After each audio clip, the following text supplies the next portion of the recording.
They're 18 and 16, so. And do they have friends in the? We left our. Oh, here we go. We left our 15-year-old son, and the neighbor's 15-year-old son, and they kept an eye on him because they couldn't drive and get groceries. Yes. They made roasts, they had a ride. Oh, good for them. Wonderful. We have discussed things with the 18-year-old, so we'll see how that Mind you, goes. we're on a dead-end street, so the neighbor could see him. We don't have that luxury, but. No, that's wonderful. He's very responsible, and It's I just in don't. case of emergency, there's somebody nearby that they. Well, yeah, I mean, I'm sure there will be a party at some point. Yes, we had August picked up. Yeah, we made it. Good, your hair's so long. Yes. We made it, $20. Well, that's. I know. I wanted long hair, so I said, doing good. So I did. Looks great. Yeah, I love it. thought you grew your hair. Like, how does it go that fast? That's what I was thinking. I was like, wow, those are good vitamins. No, but that's a good, nutrition is everything, right? That's a good way to try it, to see if you really want to grow it out. Yeah, well, it's a good way to let the hair actually grow. Yeah. You know, because you always get to a place where like, oh, you cut it. Yeah, I took 6 inches off. You just took 6 inches off? Yeah. Yeah, it just drive me nuts, and I thought, I don't need this anymore, so I want some of it. So what are our dates? Wait, We've got 2, right? Yeah. There's 2 in November, I don't. The 2nd and the 4th, right? Okay. The second and the fourth. Yes. Wednesday, That's the 2nd and 4th Wednesday, is that what it is? Totally makes sense. That's what I want. I can check, hold on, because I have to turn it off anyway. They're still sorting. Tracy, you have it.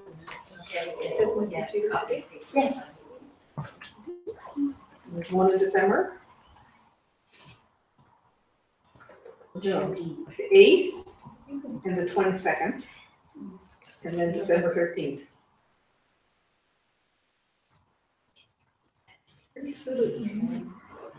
8th, 22nd, December 13th. And then you're done. Yeah, for this year. Then you have to decide if you want to do the The online stuff. Yeah, I gotta get with technology. It's not my cup of tea. Well, it's pretty straightforward, because all you have to do is go to the one web page. There's one web page for replays and one web page for the live one. You go to the live one, you press it. Like, it's. Oh, yes. It used to be more complicated. It's a time to become a. I like- Told us it's a time to. This? Keep Yes. Right? Totally get it. So that's what I mean, like, I'm not quite with that. It's like, okay. So one of the things that will be different right now, if you're online and you want to ask a question, you can only enter it by text. Whereas once we move to live in front of the camera, then you'll be able to do audio. So you just have to say, I have a question, and then I can. You can even come in on camera if you want, but you don't have to, I would think, but you have to have a headset. The reason you have to have a headset is because otherwise we get feedback, we get the sound. Just like your Apple phone headset enough? Uh-huh. Yeah, because it has a microphone. So if you're with a bunch of people, then only the person talking puts the headset on. Linda, Eddie, And it's just so if you want to ask a question, then I can hear you and you can still hear what's going on. Cool. But the problem is if you don't have a headset, then what's coming out of the speakers goes back in the microphone. Yes. So, right? So turn your light up. So we can put it to. It is on. Okay, so are we all set? We can do both. Yes, because if you don't have a headset. Yeah. Okay, Okay. you're all good? Thank you, dear. All right, we are owning your fire, October the 11th, 2017. So yeah, so it'll be different in interface because you'll be able to ask a question with audio if you want to. You can still do the text thing if that's your preference, but it allows people more interaction. So what you guys see if you're sitting in the room is you can ask a question like this. There's twice as many people online who cannot ask a question like this. So the way we'll be shifting into, because everybody will be online, is that everybody will have, they will now then have the option to ask a question with audio or with text, whichever they prefer. So it will in fact be more interactive than what it is now. And, As long as people aren't afraid to speak up. That's always the case, whether you're in a room or not. Are you taking new people? There are a couple of people who have the option of joining. I'm not putting it out to, Judy asked me tonight, you putting out the list? There are 2 people who've been around for a while that I offered if they wanted to join, they could. But I'm being much more selective than I have. Yeah, I just don't know whether I should say stuff or Wait and ask me later. not. That's the other thing I was thinking. You'd be able to have comfy chairs. Right? I'll sleep through it all. Great, it saves Like, you- I'm like, okay, here we saves your go. gas mileage. Right. But I'll get it Well- by osmosis. So the other option you have, and you absolutely can't sleep through it all, but like, this has been going on for a couple of years because I've been going to Florida, that the ones in February or March were only online, and most people, 99 actually percent, were tuned in. I was the 1% that didn't. I know, me too. I only when I've had other people encourage. Well, and this is the thing, there's nothing stopping you guys from getting together. Right? Just like you do, right? Not anymore by then, but you can come to my house. So you guys can decide if you want to turn it into a group activity. Why not? So that means that somebody should have a headset, if in case, because then you can allow for people who would want to ask audio questions. Don't have to. You can always just type them. Sometimes it's easier to articulate something, and sometimes it's easier to type it. It's how you feel, right? So we're going to do cool stuff.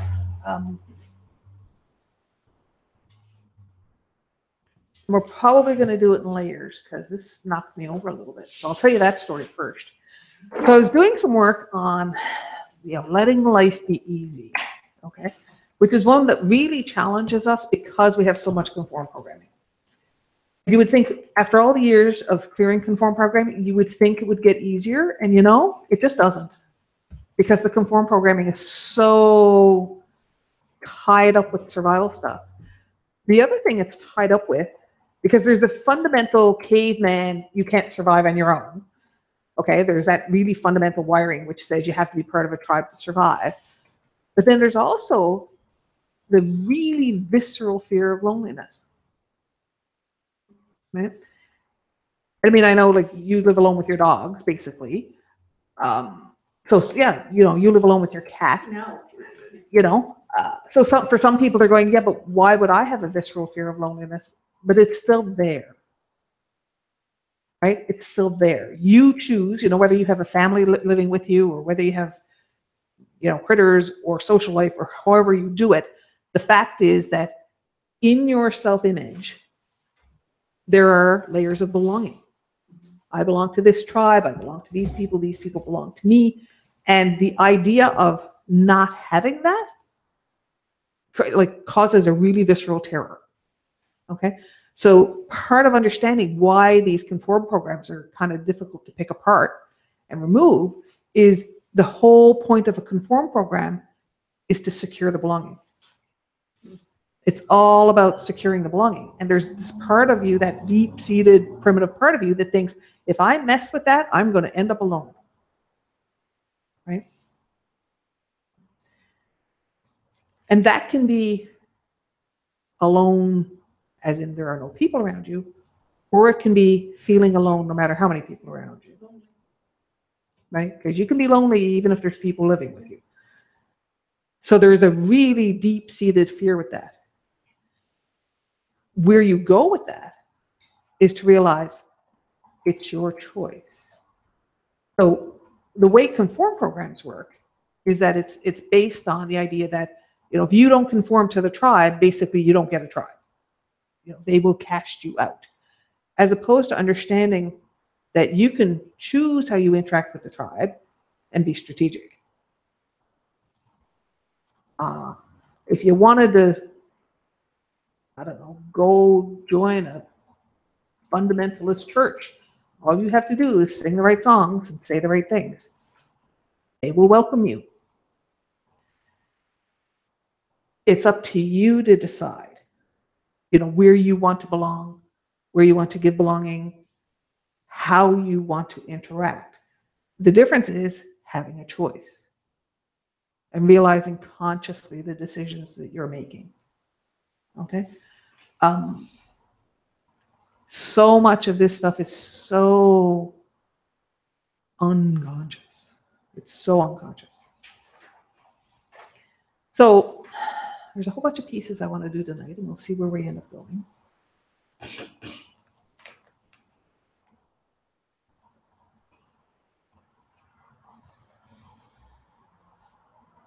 And we'll start with this one. Okay. So let's do some cell breathing.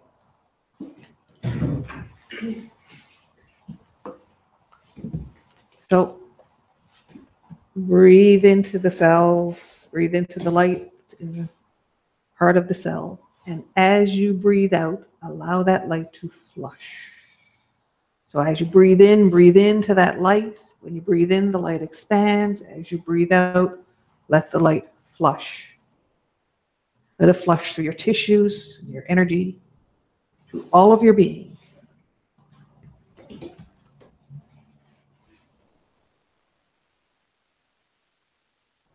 Okay, and let's do the stacked child selves, younger selves inside you. So stack them at your heart, all the versions of you, right down to, little girl versions of you, right down to the fetus, right down to that moment of conception.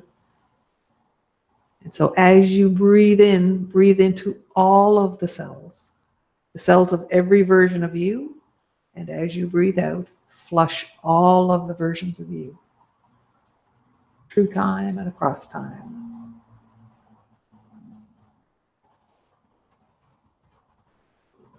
I can feel everybody trying to reach out to other versions of you. So for now, stay focused on this version of you. So this version of you meaning this lifetime, this childhood, this conception. Because the minute you go through time and across time, you want to start doing other realities, other dimensions. So bring yourself to here. The reason you want to do that is you want to start here. If you want to go exploring, flushing other things later, you can do that. You want to keep it solid and do it here, because if you take on stuff that's outside now, you're just going to aggravate your limbic system.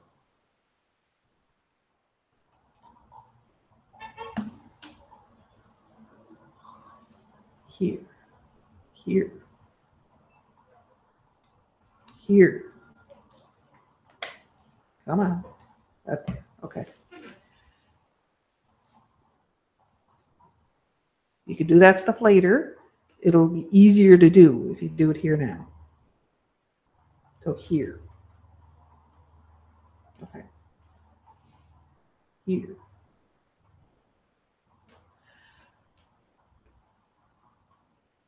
So as you're flushing, I want you to think about guilty grief. So we do a lot of grieving and a lot of releasing, because every time you make a choice, you eliminate other potentials. And the way you release being wounded by that is to grieve the lost potentials. So even if you make a choice that you feel like, yeah, that's the thing I wanted to do, other parts of you may not be so committed. And so it's about grieving the potentials that are eliminated by your choice. The thing is, guilty grief, because it has two things together, the guilt and the grief, unless you do both of them, you won't release the grief. So it's okay if the grief is simple grief. The minute you attach something else to it, it's like you've bound it.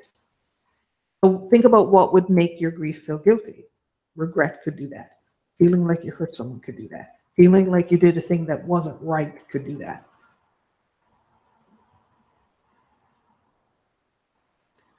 More than anything else, our conform programs are about pleasing other people. Okay? And so you might have a conform program that says you need to fight with your mother because that's what she's requiring. So it might not look like pleasing. The bottom line is a conform program is to secure your belonging with the tribe, and it's giving them what they want. Every person you interact with, they want you to do what they want. Consciously or unconsciously, they want you to give them what they want. And if you don't, they don't like it. And so because our fundamental programming is please the tribe, that means any time that you did something that basically somebody else didn't like, or it wasn't the choice they made, they're not going to like it.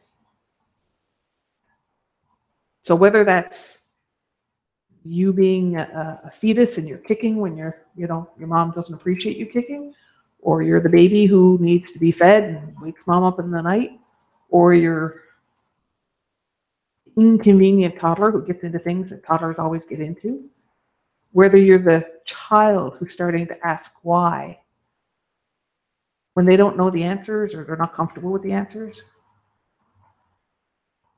everything you do that makes somebody else uncomfortable will have both grief and guilt attached to it.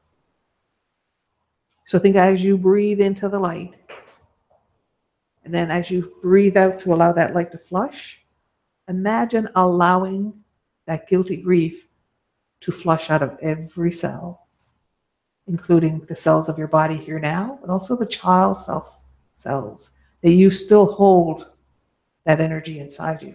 Think of flushing it from your tissue.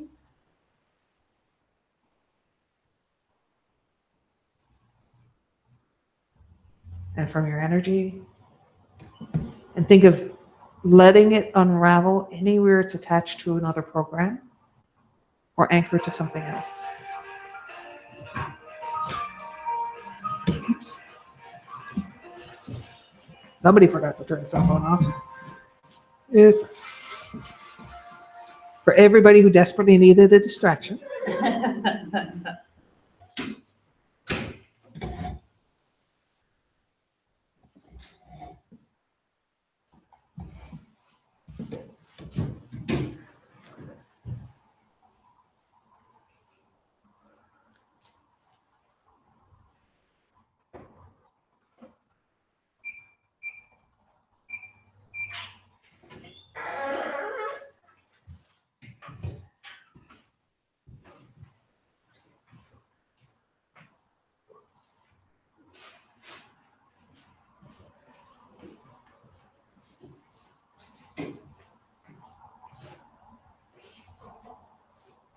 That's it. Flushing out all of that guilty grief.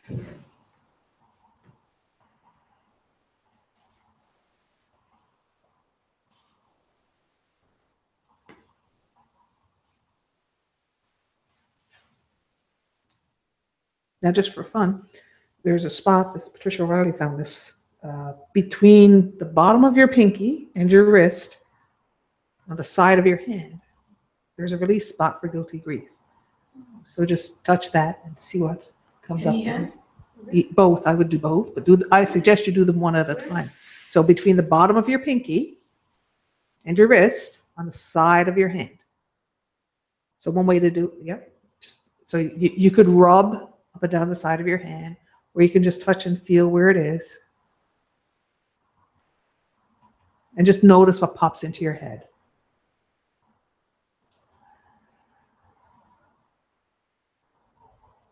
And if it feels really, really blank, because there's a difference between things popping into your head and blankness.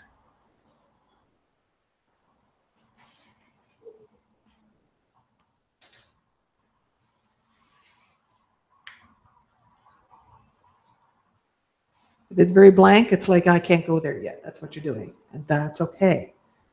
Try not to demand. Just relax with it. Say, you know what? Give it time.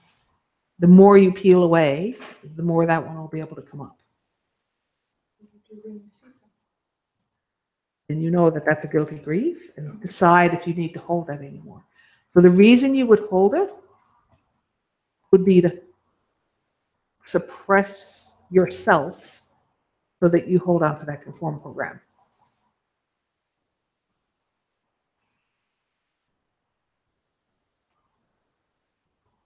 So the more you allow yourself to release, the more you allow yourself to be you and to be in that position of choosing how you interact.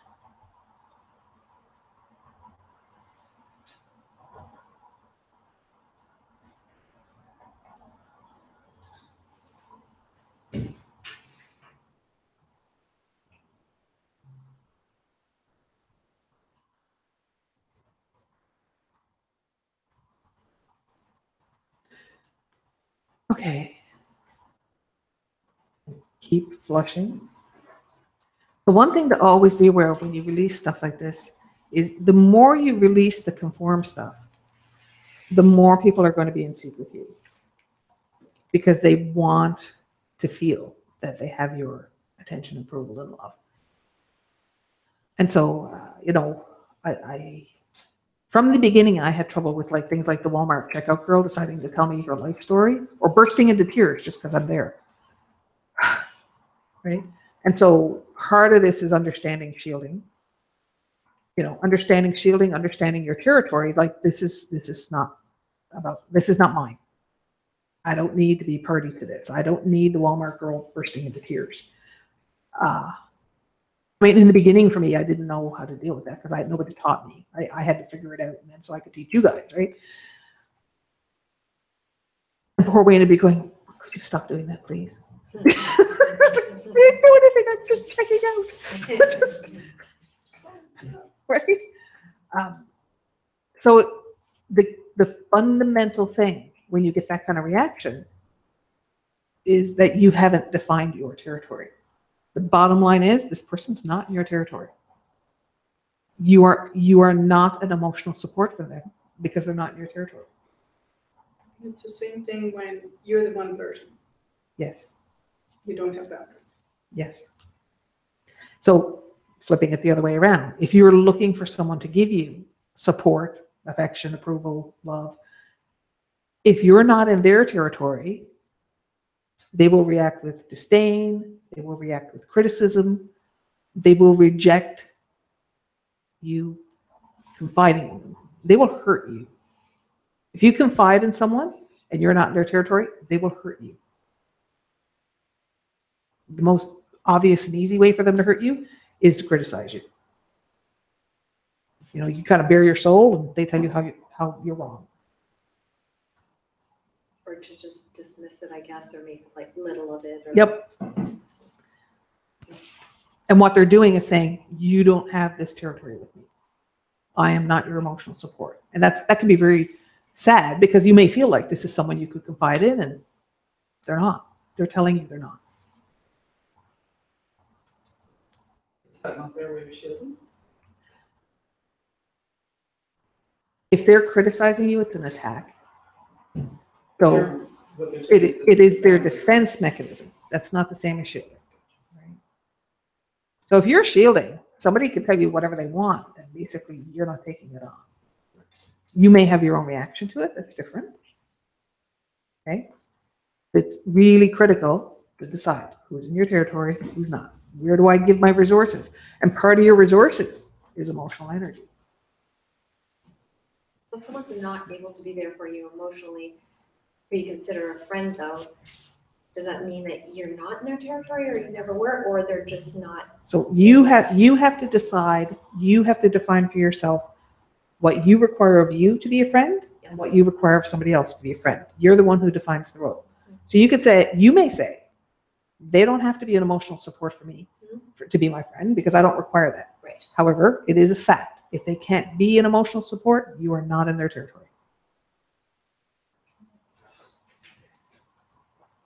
So it's up to you to define if that's what you want for friends. Yeah, if you're okay with that. Yeah. So I'm It's up not to in my mother's territory. Makes sense, right? Yeah, it makes a lot of sense. In Andrew's book, Vulnerable, that's what the whole book is about. It's about understanding when you're in someone's territory and when you're not, and how you define if you're in, if you're going to put them in your territory or you're not.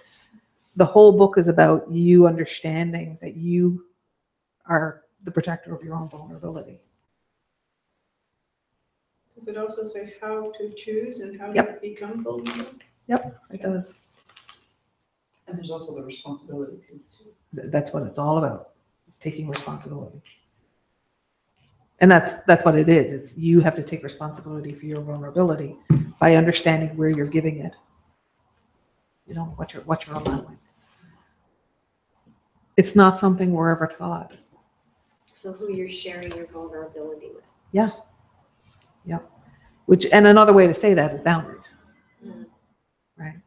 So if you're choosing to be vulnerable with somebody who you're not in their territory with, is that because you're not recognizing, or is that you being in seek of that person? So if you are vulnerable with someone and you're not in their territory, Yeah. you're damaging yourself. Mhm. Okay. So you may do that because you are in seek. The bottom line is understand you're being self-destructive. If you are vulnerable with someone and you're not in their territory, Learned that one this year. right? Yeah. Then you're hurting yourself. Because you're putting them in a position to damage you and you're not in their territory. The funny thing is, often they think, or they'll tell you they're kind of, not. Yeah, they tell you they tell you they They're in care. the territory. They tell you they care. Oh, you're so important to me, Yeah. whatever their language is. Yeah. They could love you, but that does not mean that. Yeah. They may believe they love you. So it's not, again, now that's how do you define love? What do you require? Just because somebody says they love you does not mean it means what it means to you. True. Right? My definition of love is definitely deeper than that. My Yes. definition of love is you are in my territory. I will be there for you. Yeah. Support you. You can be vulnerable with me. Well, and so now again, and this is take that a step further, which is okay, you can put someone in your territory. There's also that line of protecting yourself. Andrew, he has it tattooed on his arm. I will do all that I can without breaking my ability to do it. Without breaking my ability. To do it. I will do all that I can without breaking my ability to do it. Which means it's not appropriate to sacrifice yourself, no matter how much you love someone. Because love is not sacrifice. Right?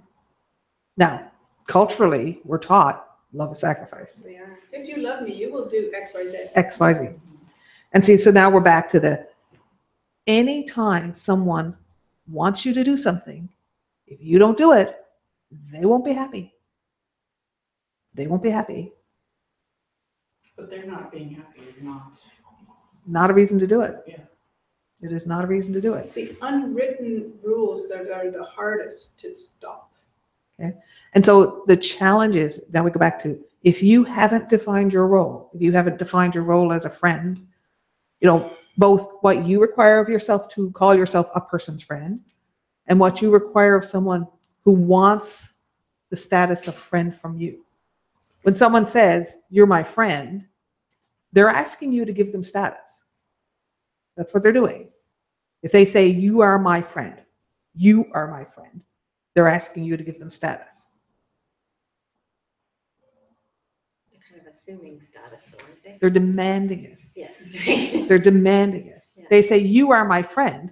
And what they're actually saying is, now you're required to do what I want. Hmm.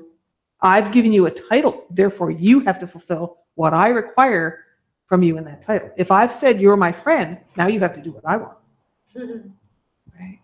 Which is open in 4 or 5-year-olds. Right? Like they're Yes. honest and Well, it's interesting because they manipulate each other. yes, You but know, honest with manipulation. I mean, if you put a bunch of little kids together, they'll do this to each other. Well, no, you can't be my friend today. I'm being so-and-so's friend today. Well, girls. And they'll be really nasty about it. Yeah. Right? And the challenge is for the kids who really want to feel that acceptance, approval, and love, what will they do to themselves to try and get it? Right? Join the military, so you have a family. Right? So pay attention to that breathing. Breathe in and then flush, because you've had those experiences, and possibly on both sides. You've had experiences of people saying, you're my friend, therefore do what I want. You've had experiences, you may have had experiences where you turned down what they want and then you felt rejected. You may feel like you've rejected other people. All of that comes with that guilty grief. Flush.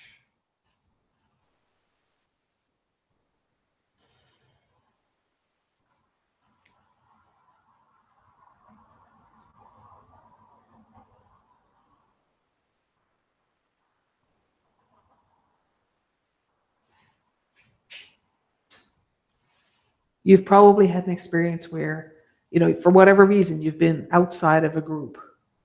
And you look at the group and you can see that that's not actually a group you want to belong to.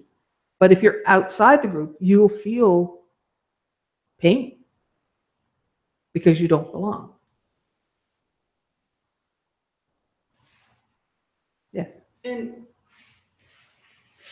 I'm looking for groups, but until I know what my boundaries are and what I want, I won't find the group because it's undefined. And it's unsafe. And it's unsafe to be in any group. If you don't have healthy boundaries, yes. But you will withdraw to protect yourself. That's reason high rebel reaction, right? So that's why looking for groups is heal yourself first. Yeah. Yeah, because the relationship you have with yourself is what will be mirrored around you. Confused. Exactly. Yeah, until you're your own best company, then you can. Yeah. Problem is I want more than my own. Well, you won't pop it. But how about having it as a discovery? That can be unsafe, depending To on. discover more about you? No, the process of discovery can be physically and emotionally and everything unsafe. Just if you don't know what you're looking for, it's best to know what you're looking for. Yeah. There's a point where if you don't know how to draw a line, then you won't draw a line. So why wouldn't you do whatever anybody wants? Like I've done a lot of discovery and realized that's not what I want. So every version of you, every younger version of you, flushing out the times where even if you didn't like the group, there's a part of you that wants to belong to it. Even if you don't like the people. And you see this in movies where they'll have the popular kids rejecting some person who's, in whatever show. You have the popular kids, they're being obnoxious and rejecting this person who's Bill Gates. sure, absolutely. Watch that show and think, don't give in, don't be sucked into these people. They're mean, but there's still pain. There's still pain because you were being rejected. Right? The popular kids are in pain too. Absolutely. Absolutely. And for most people, their model of family is everybody's in pain. Right?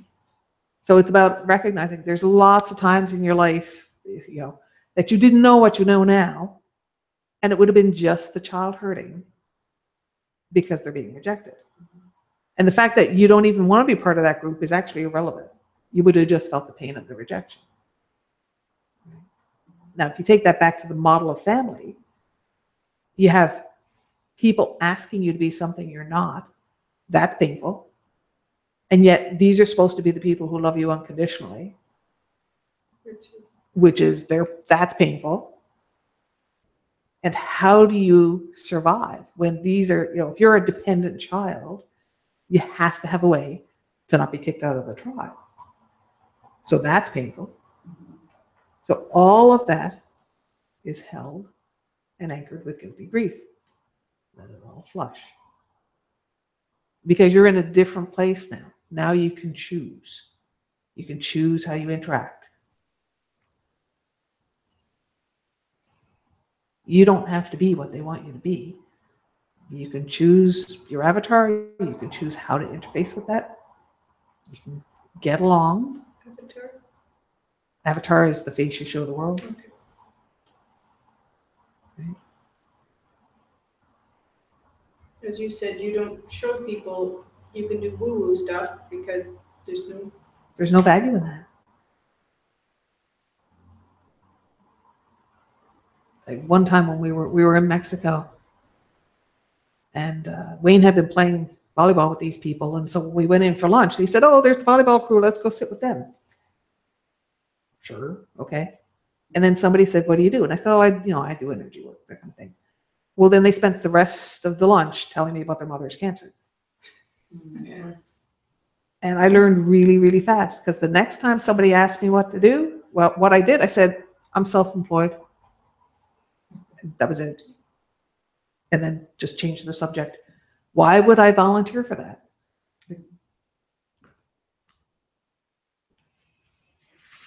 For me, I did the friend thing. And so I got to a point where I thought it was okay if she wanted to call me a friend, because I'd sort of sorted out internally Yes. what it took to be a friend, and she wasn't in that. But we don't have a lot of vocabulary Yeah. outside of friend, Yes. you know, that's kind. Yes. But what you're saying is that's almost not good enough, like Well, it's how comfortable are you saying no? Because if they say, you're my friend, and then the next thing they're going to do is ask you to do something for them, whatever that may be. It could be, go to a movie, or agree with their opinion, or, all kinds of things. Loan them money, whatever, whatever they want. And you say no, they believe that you agreed to whatever they're asking for when you accepted them calling you a friend. okay, I see what you mean. So that when you sort out those parameters interiorly, you really need to broaden it. Right? Okay. So, I mean, there's a lot of ways you can handle that. One is, if they're saying to you, you're my friend, know right away that they think you're agreeing to their requirements. About friend. Yeah. So just know that. And there's no way of us knowing what their requirements are. You can never succeed at that. Okay. So when somebody else puts you in a role, it is an unmeetable requirement. You can't read their mind, okay? And they will change the requirements based on their emotional state. So no matter what, if they put you in a role, you can't succeed at that. So they're setting you up to fail immediately setting you up to fail. That's parents and children too. It is absolute, because that's where it starts, right? That's where it starts. So one way to handle that is, if somebody says, you're the best friend I've ever had, or you're my friend, or I'm so glad to have you for a friend, then what you can respond with in the moment is a disclaimer. So a really good disclaimer, like that I use frequently, is, I hope you understand that I don't ever remember birthdays. That's not something I do, because I'm not that friend. And what I've done is said, if I'm your friend, it's on my terms. Which is the same thing with the limbic system. It is. Castrated. Do you think that's why I can't actually remember people's birthdays? Like, maybe that's a rebel thing. It is a rebel thing. Yes. Okay. Yeah. Honestly, like my mother's too. My Thank you. sister's. Yeah, my step-granddaughter's birthday next week. It occurred. Yeah, my friend just said to me, I'm just gonna tell you so you're not racked with guilt that my birthday's on Monday. And I was like, thank God. Excuse me? That was quite the setup. Right? Well, Totally so. I know there's the issue. I see what's going on with that, so that's all cool. Like, cause I have it all clear in my head now, but Yes. it's just, I always felt guilty about forgetting birthdays, and all my friends have teased me about it over the years. Oh, she'll never remember your birthday, or blah, blah, blah. I've got a label now. I've got ADHD. I don't have to. But that's But- good to know, though. I have a person I call friend, because I have a few of them, who's very demanding and exactly like you say. And there's this other lady who accepts me totally as I am. And I've said to her, she's not that far from me, look, if you need, at 2 a.m., if you need to go to the hospital, you call me. Yes. You have nobody else but your son, who lives way the hell over in Gatineau. Yep. So you've said, He doesn't I care. will I be am there. that person. Right? And I feel good having someone want me like that. Well, and And she reads science fiction, so she has to be good. She likes you. And she likes and she likes my work. well, I've made decisions, and I'm not good at the whole birthday thing. And I think part of that is, I do my requirements. I don't do Church of Hallmark, and people get confused about that, because they said, oh, your sons are coming up for Thanksgiving. No, we already talked, and some of them have things going on. And so we decided we'd do some time in November because I don't do Church of Hallmark. But you And guys have real family time when you We get together, really which do. is nice, It you know, is. like It's all not that the obligation play and because games. Right? Yeah, which is much more meaningful. It We is. gotta go because it's, Thanksgiving. You know. And I have to rearrange my life because somebody picked a date. I don't think so. I don't like date stuff. Right? You know, like who cares? It's so boring. Okay. Well, so there you I go. mean, not like husband and wife date stuff, but I mean. Yeah. But so this is the thing. It's that you have to decide your requirements for yourself. Right? What does it mean for you? How do you, Okay, so I have this friend who, because I have this huge property, and it's very insidious. Before I knew it, there were motorcycles in my garage, his Sea-Doo on the side over there, his stuff, and I'm like, and his old car on the side as well. Yeah. And I'm friends with he and his wife and children, and they're wonderful people, except that it's becoming insidious. yes. And I'm like, I understand now that tonight, I had to come tonight because this is what I needed. And it's like, okay, well, how do I reverse it? you have 3 days and I'm calling Auto Trader. Okay, but then you've got that sense of belonging and that sense of Okay. loneliness and friends and whatnot. So I'm just saying, is there Okay. a middle ground? Well, sure there is. Because the thing is, you have to decide, That this is not is acceptable. the price of your friendship free storage? Yeah, I know. Right? Yeah, It's- well, apparently it was. Yeah, apparently it was. Okay. So now you have to decide if for them, the price of friendship is free storage, do you want that friend? No. Yeah, So so then, it's okay to let them go. Say, call the police. Got it. right? So you have to say, I'm not liking having all this stuff around, so I'll give you a month, but figure out where it's going because it can't stay here. And they're either okay with that or they're not. If they're not, do you really want these people? Yeah, I gotta really think about that because when I did mention something, the stuff did disappear, but it did come back. See? But it did come back. So See? that's me not really holding my line and That's really right. not being convinced that, okay. Right? So here you have to think because what's happening is you're accustomed to paying prices, Oh, absolutely. Oh, right? brings up something else, yeah. You're accustomed to paying prices, so that's the habit. So it takes effort to not do it automatically, to not pay these True. prices automatically, right? Very true. Right? very And that's true. the water glass, right? That's why it's so easy for people to take your water, Yes. Yes. right? Because it's such a reflex to just let it happen. You don't even notice. That's the default. You don't even notice, Give in to make it, not make a fuss. right? So, go ahead, Maggie. Pat O'Reilly just wants to share that this is the first year that she's said in 40 years that she's chosen not to do her Thanksgiving dinner. Yeah. No company, Pat Milan, I'm sorry. It was great, and she's announced that she no longer feels obligated to make big turkey dinners. Someone else is See? welcome to do it. That's it, We had roast beef. right? Like sushi. Right? It's about thinking. I had a girlfriend she was the only girl in the family, fairly large French Canadian family, and her mother died when she was a teenager. So she did all of the big meals. And then as she started to do energy work and get a grip on it, so then one year she said, why am I doing all? Because she'd start 2 months in advance, baking and preparing stuff and whatever. Everybody loved it, So- I'm sure. So she phoned around to say to them, each of them, tell me what matters to you. What matters to you when we do this family get together? And she said, the list was really small compared to all the stuff she did. It was really interesting and just a learning experience for her just to say, well, what do you care about? But she'd inflated it to this bigger thing. That's cool. Well, absolutely. Or maintain traditions. Yes, Everything. all of that stuff, right? I have a girlfriend who her traditional Christmas dinner is spaghetti, right? So we are so immured in it that we don't even know we're doing it, right? But we're also allowed to change, right? Yes, that's the whole point. I always loved being caretaker, and Yes. so some of my friends, now they'll say stuff like, "Oh, you always like to take care of everybody," and I'm like, "Yeah, no, not I'm over it. anymore."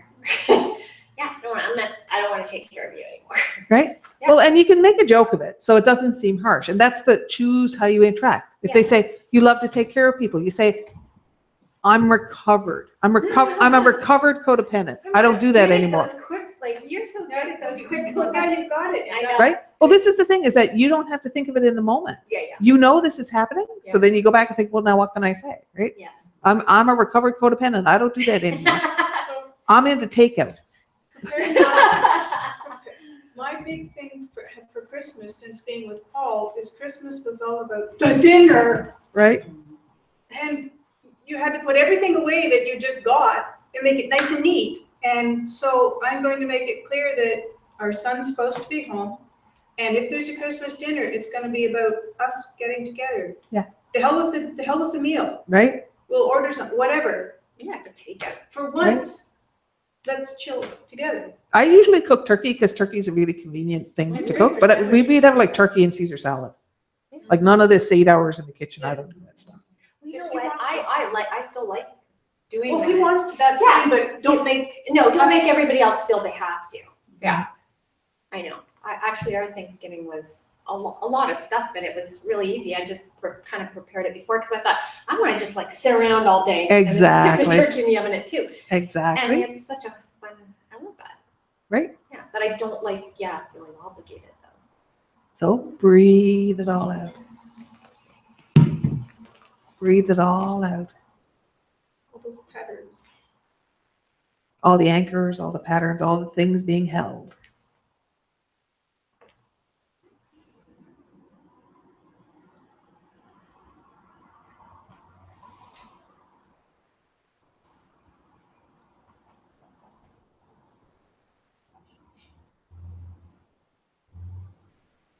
Yes.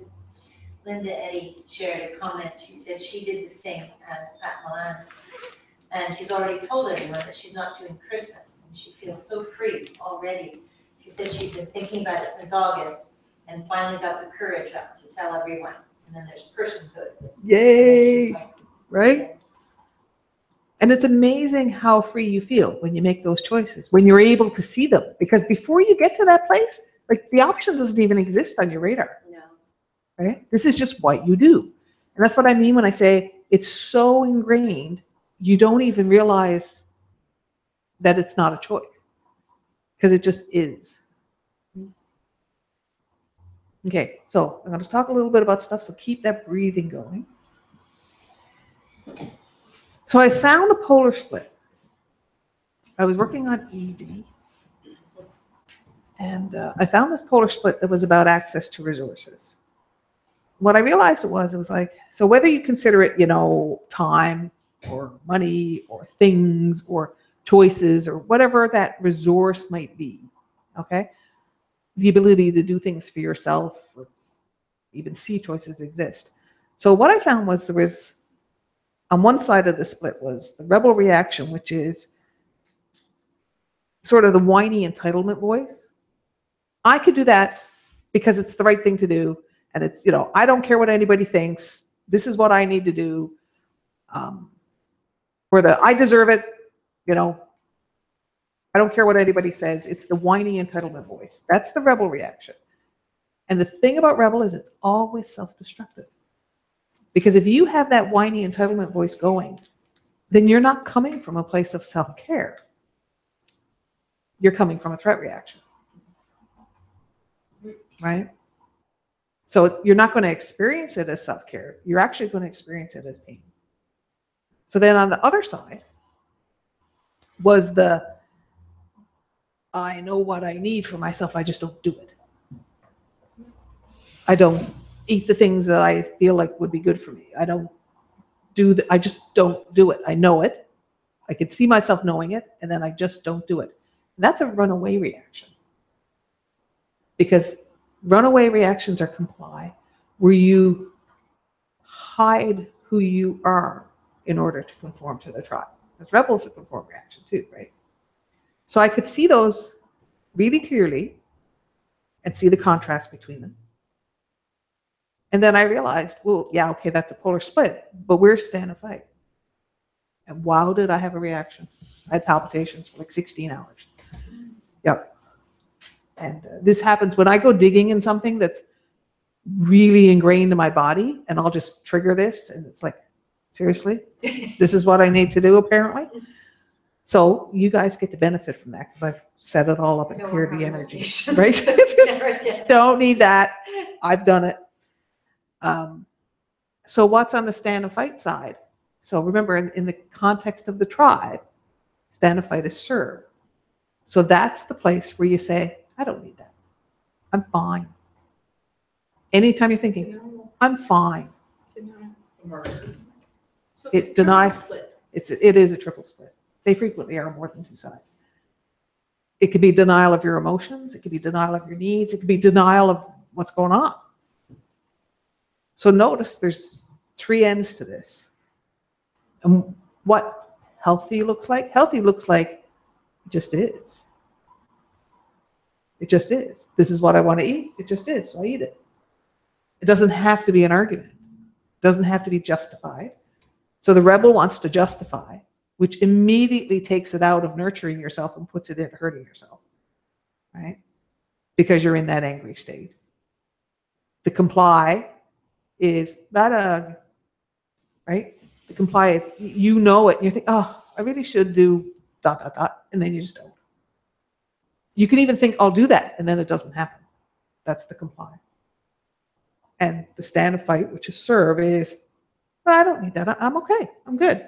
I'm fine. I thought that was rebel. So rebel, in this particular reaction, rebel is, I deserve this. So that's, I should have that. I don't care what anybody thinks. It's the whiny entitlement. So you can actually do something good for yourself and turn the energy into damaging yourself because you're coming from entitlement. Well, there's a lot of guilt with the comply, eh? Yeah. Like so much. Yeah. Like way to beat yourself up. Yes. You're not doing what you think you should be doing. Exactly. Which holds all three of them, hold you in that wonderful conform place where you're suppressing who you are and suppressing your power so that you don't bother anybody else. You don't cause any trouble, right? And you don't have the personal power that would inspire you to do things that you want and make decisions that, might rattle people. I have a question about that. Just going back to the story of like the not saying what you do, is that not also stopping saying who you are? Why? Why do I need to tell them what I do? Or is it not still that same polar split? So it's interesting because I made a very conscious decision on the effect I wanted to have. I didn't feel at all like I was hiding. Okay, I felt very much like I was managing the reaction.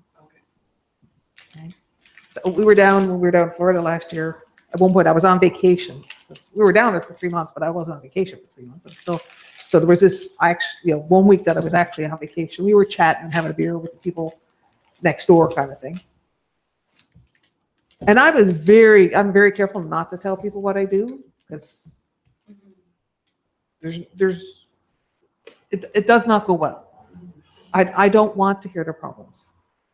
And so I wasn't telling them what I do. We were just chatting. And then the next day, the lady came over and she said to me, so you're some kind of life thing, aren't you? Right? And I literally stopped and thought, now what am I going to say? Am I going to tell the truth? Is that what I want? Like what is going on here? And I thought, well, whatever, I can handle it. I said, yeah, I guess you could call me that. I said, how did you figure that out? She said, well, because in the course of the conversation, like things that come out of your mouth are, I don't know, like bombs dropping or something. And I thought, all right. And I said, okay, good, because I'm going to have to pay more attention to that because I didn't even notice. I was just chatting, right? So I'm not hiding. And she figured it out. but not everybody would. Not everybody would. No. Most would. And most of people are self-involved. Yeah. So you're not actually verbally saying it, but you're still being you. I'm still being me, Okay. right? Well, you perhaps still satisfied your objectives because you didn't get the stories about the Yeah. mother-in-law's cancer. Yeah. So it was somebody in some way that was safe to know? Well, and at one point, the guy who was there with her, he came over and he said, this bomb and this kept me up all night and I had to think about what you said. And I'm thinking, what did I say that was so profound? Because like, really, I didn't think I said anything but to them it was, right? And I forget, right? Because I'm just being me. And he said, I'd like to talk about that. And I said, yeah, but that's what I do for a living. And right now I'm on vacation. And he said, oh, okay. And he backed right off and didn't bring it up again. So, and that was the part where I'm clear. I don't have any problem setting the boundary, right? Here's a link from my book. Well, and actually what I did was I had a book with me. So I said, this will deal with it. And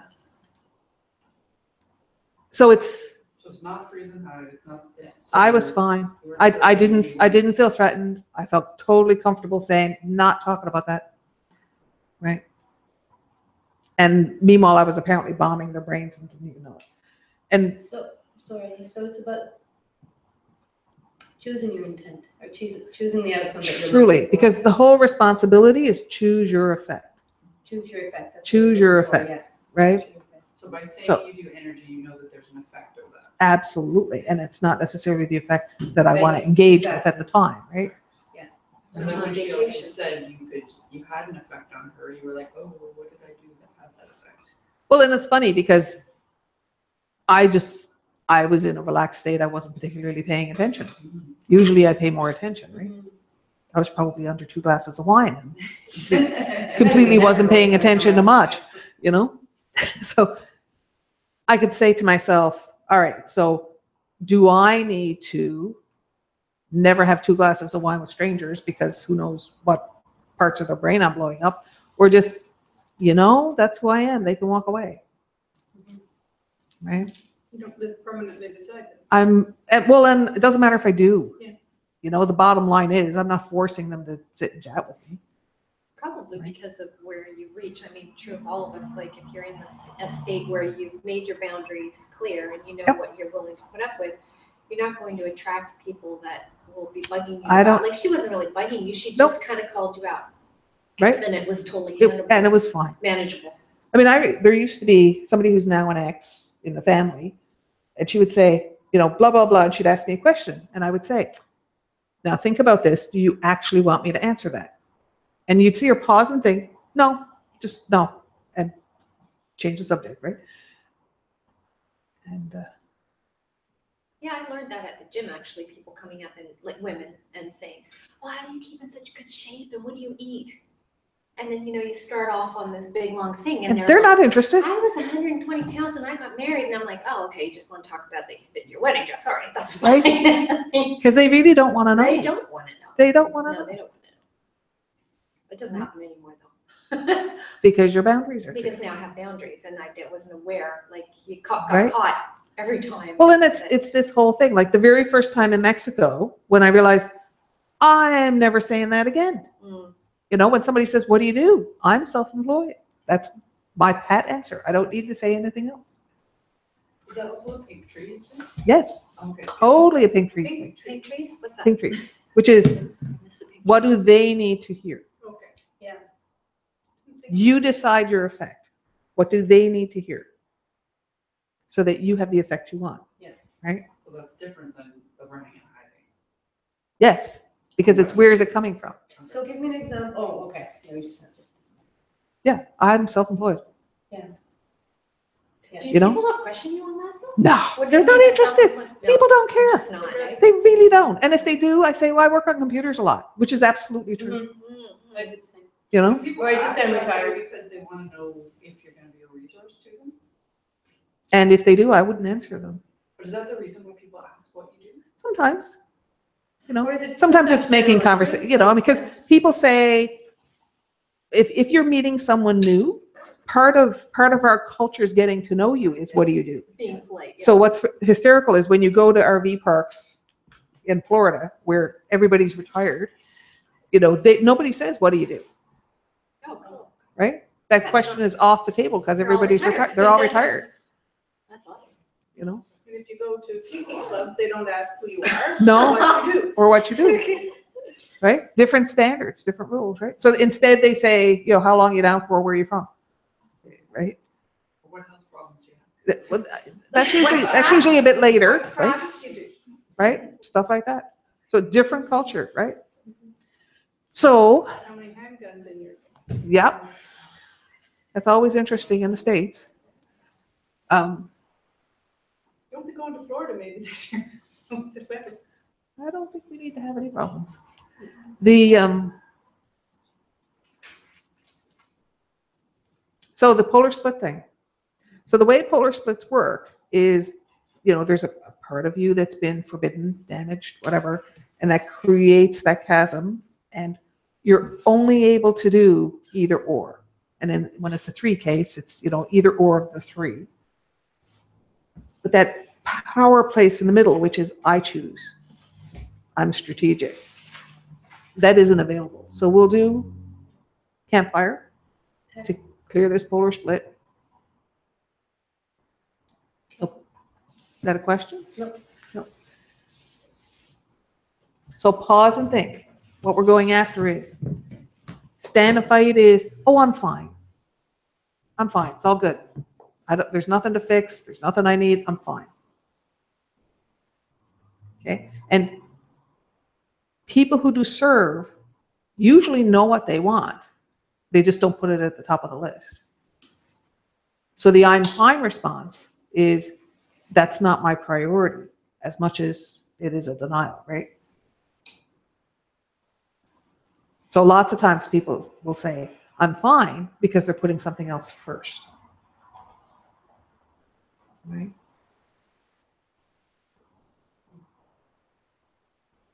What would that be? Perfect example is somebody who's trying to think how they could retire and hasn't figured out how to give up supporting other people's lifestyles. Right? People who put the children's needs first. Somebody would say, you look tired. No, I'm fine. The fact that I've been driving the kids to an activity every night, after work, that's fine. I'm fine. It's all good.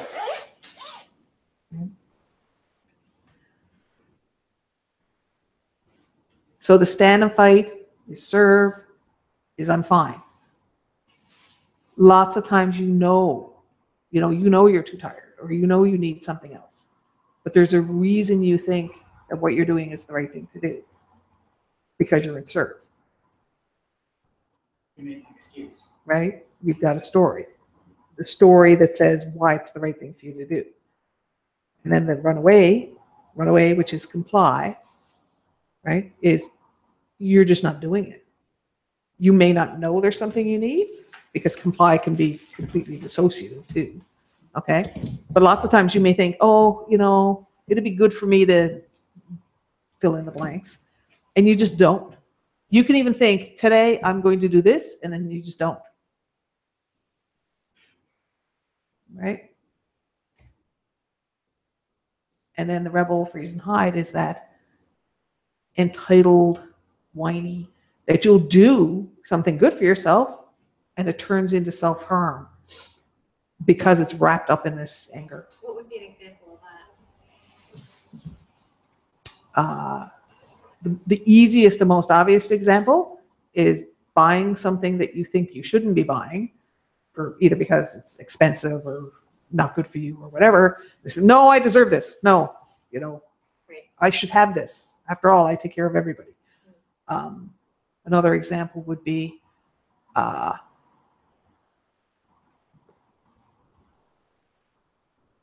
going on the vacation I want. And even though it would make everybody else miserable and you miserable, right?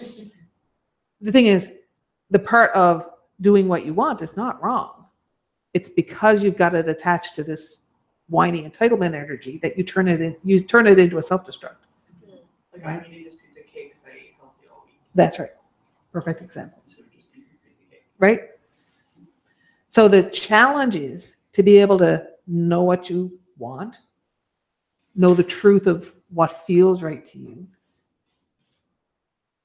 and be with that.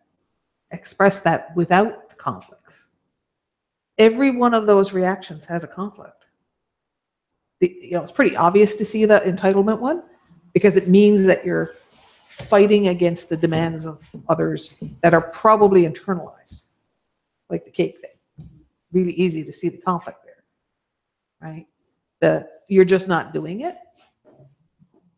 How do you see the conflict there? It means you actually don't believe that it's right for you to do that, even though some part of you knows you need to do it. It doesn't feel right to give yourself that space or that priority or even just that use of your time. Is that not just another way of calling yourself wrong? It is absolutely.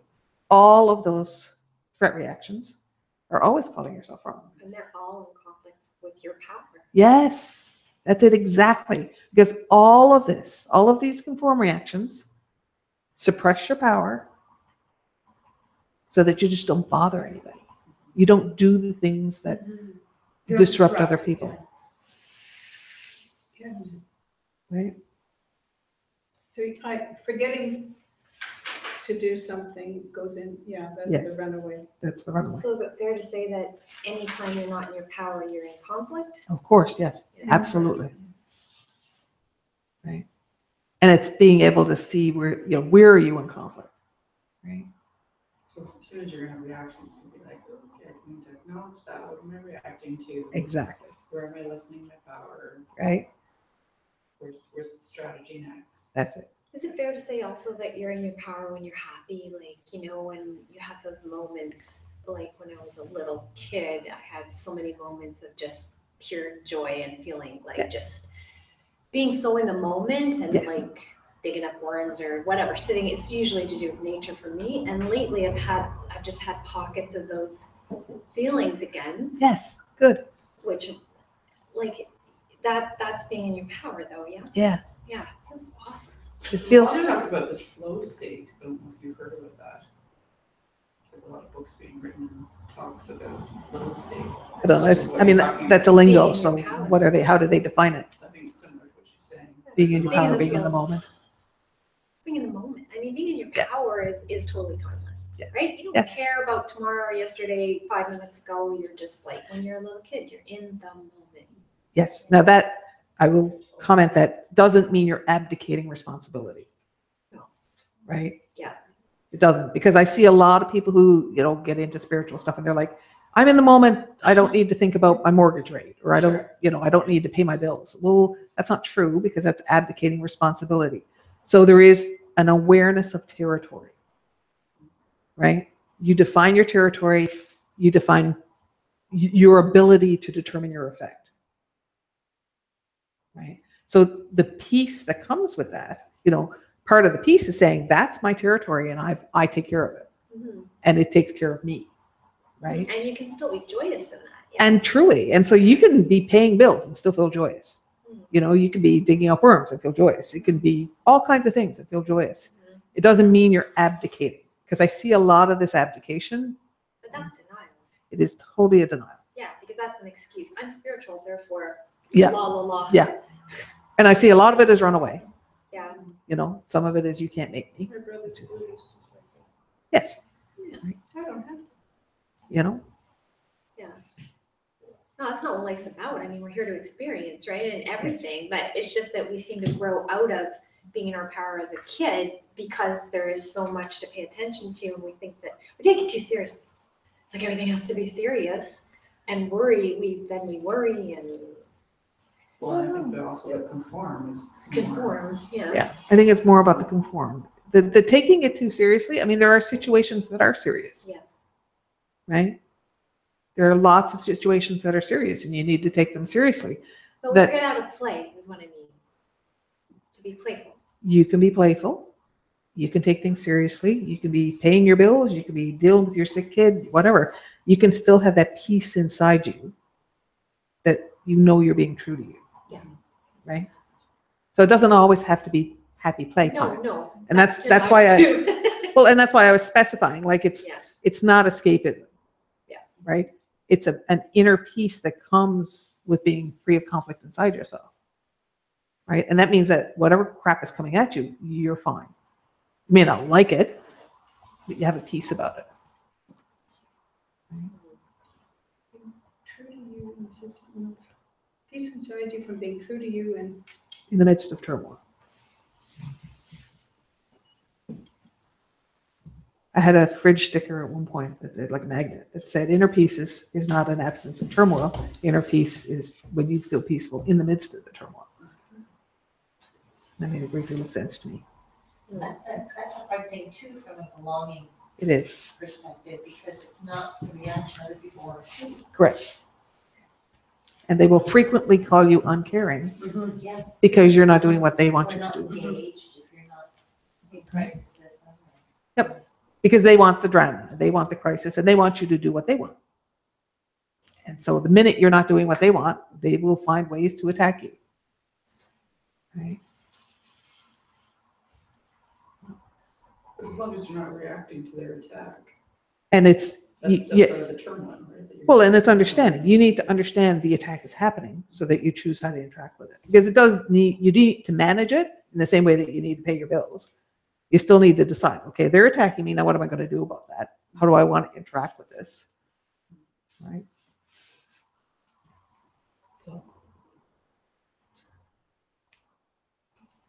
I think that's a big thing about the attraction to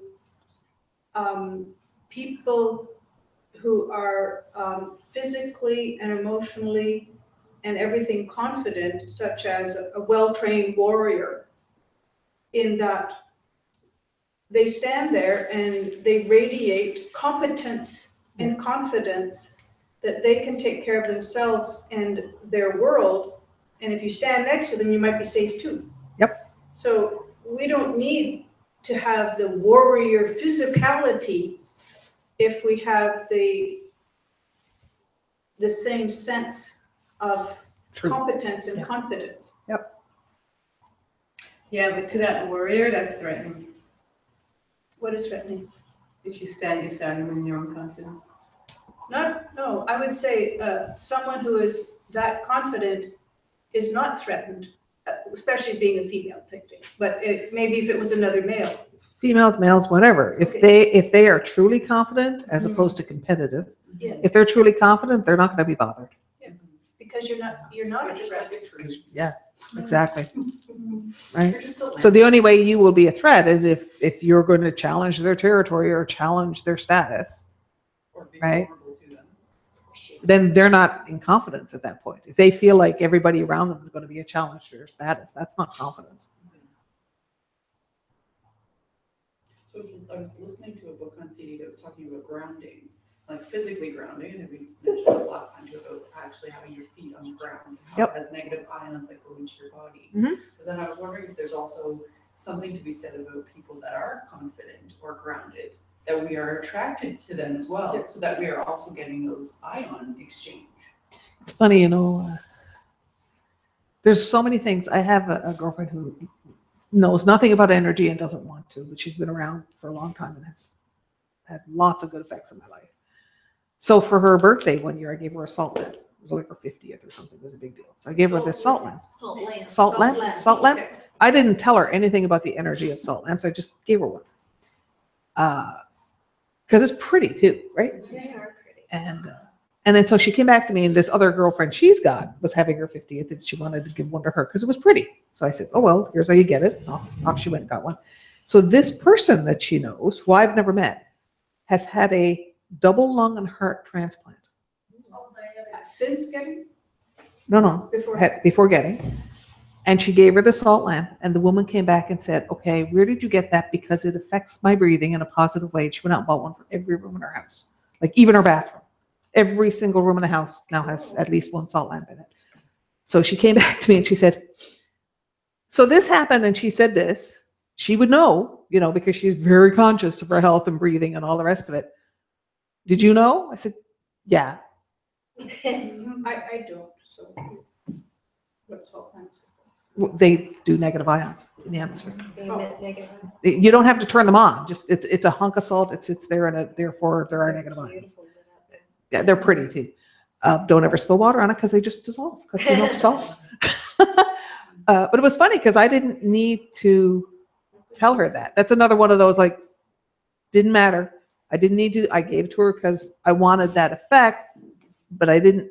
For her, it was pretty. The pink trees was that it was pretty. It's pretty, right? And it cascaded out to this other woman who ended up with, I don't know, 17 of them or something, And isn't that funny? The ripples, like you don't even know, and the ripples are there because there was no conflict.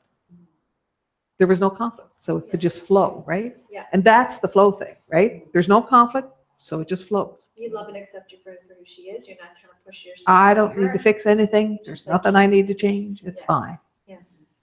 Right? Just, is this any salt? Or No, is it it's a just rock. They're orange.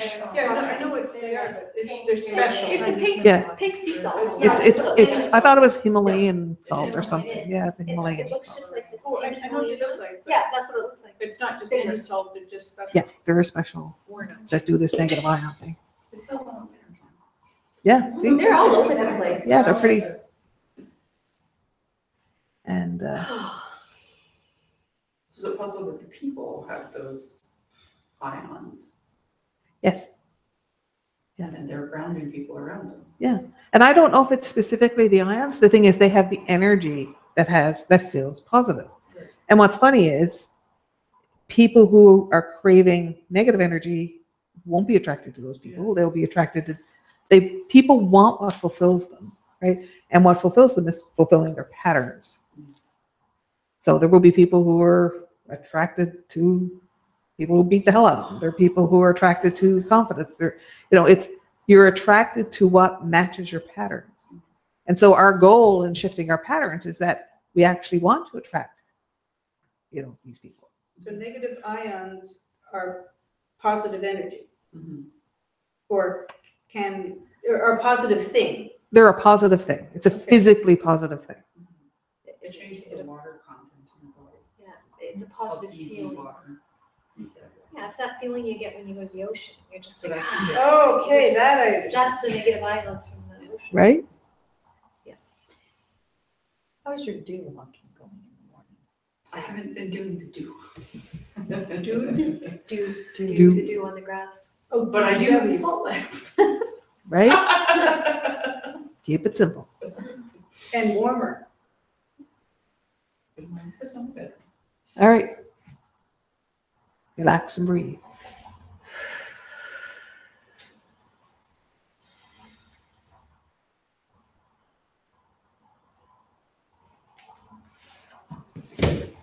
And yes, I did not close off the cell breathing. I'll do that at the end.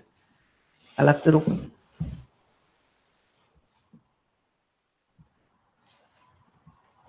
We've got the little ones stacked up. Well, not just the little ones, but all of the versions stacked up. And we have the cell breathing going. So now we're going into campfire, which means we can take them with us.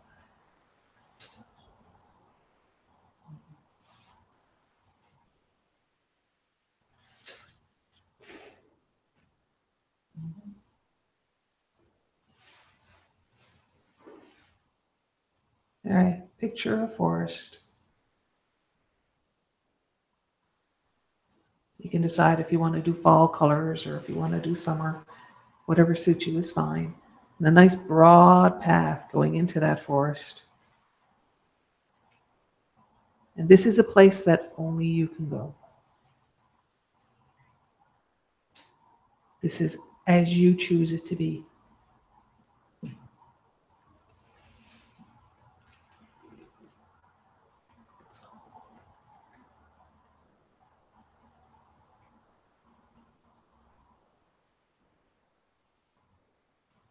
Think about allowing yourself to walk on this path into the forest. And as you walk on the path in the forest,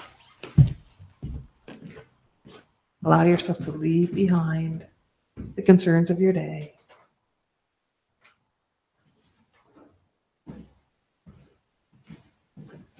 And just think about walking through the woods. Think about what makes you comfortable. Maybe you want a hat, maybe you want sunglasses, maybe you want a jacket, whatever feels right for you. It's one of those lovely sunshiny days. The little puffball clouds. There's just enough breeze to rustle the leaves. Maybe there's some birds singing. Maybe there's wildflowers along the path. Think about what feels right for you. And as you walk along the path, allow yourself to go and spend this time simply with you. Allow yourself to leave behind your concerns and just come to this place that is for discovering you. As you go deeper and deeper into the woods, allow yourself to come deeper and deeper away from distractions and into yourself. As you walk along the path, on one side, there's a stream, and the stream opens up into a pool with a waterfall. And on the other side is an open field carpeted in wildflowers, surrounded by trees. And in the center, there's a campfire. And beside the campfire, there's a chair. This chair represents the driver's seat of your life. Sometimes when you come here, something else will already occupy your chair. If that's the case, allow that chair to dissolve. And as you approach the fire, allow another chair to form. And when you feel ready, allow yourself to sit in that chair. And just take a little time to recognize this is a place of choice for you. This is a place of knowing yourself.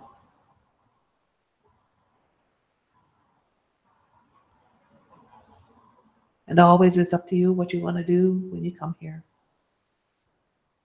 I'm going to go along a path of clearing this polar split. Perhaps you want to do something else. It's yours. Whatever you do here is yours. Whether you stay here is yours. Always it's yours.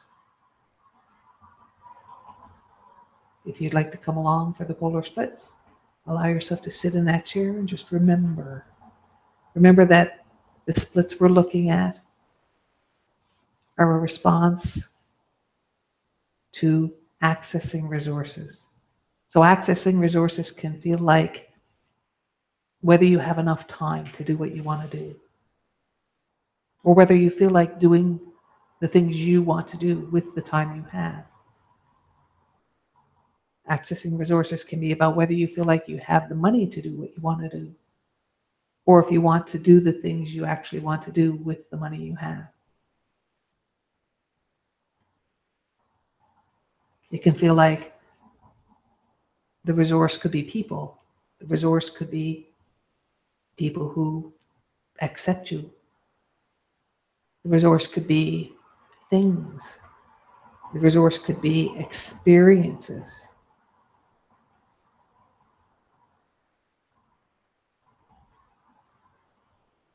The resource could be emotions. Perhaps you feel like some emotions are unavailable. So everything is about these resources and your ability to feel like you have them, to bring them to you, to access them, to use them, to feel safe with them, to feel comfortable expressing yourself through all of these resources.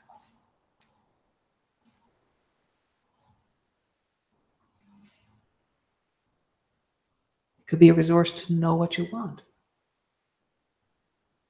It could be a fear of lack. Everything about accessing resources can trigger these reactions. And so the reactions we're looking at are the stand and fight reaction, which causes the trigger of, I'm okay, I'm fine, I don't need that, I'm good. And that's cutting yourself off from what you actually need, or even feeling about what you actually need. And then there's the reaction that goes with comply, the runaway reaction, which is knowing what you need and not actually doing it, understanding that you're not doing what you think you should be doing. Or it could be feeling that you don't know what you want, or you don't know what you need, because comply is a disconnect from yourself. And then there's the rebel reaction, which is that sense of entitled grasping for things that you believe you want. But because it comes from the rebel reaction, that freeze and hide reaction, it's withdrawing yourself from actually feeling support, actually feeling the resource, actually expressing yourself. So it turns the use of the resource or the access of the resource into a self-destruct. So stand and fight is the serve reaction. Run away is the comply. Freeze and hide is rebel. And they're all conform reactions. Every one of them is about suppressing you to conform to the tribe. Every one of them is about seeking acceptance, approval, and love. Every one of them loses you in an effort to be what others want you to be, to avoid disruption, to avoid pain, and yet it's a source of pain. So as you allow yourself to know that these polar splits exist, then what will happen is a physical manifestation will appear in the campfire. Typically what it looks like is chasms that open. From the campfire, you will see chasms like an earthquake would split open the ground. Because what happens with any kind of a polar split is in your life, you either can choose one version or the other, and you never feel at peace. So what the chasms do is they show you the places where parts of you are trapped or damaged so that you can't access those other choices that would allow you to be strategic, allow you to know the truth of who you are and what you want.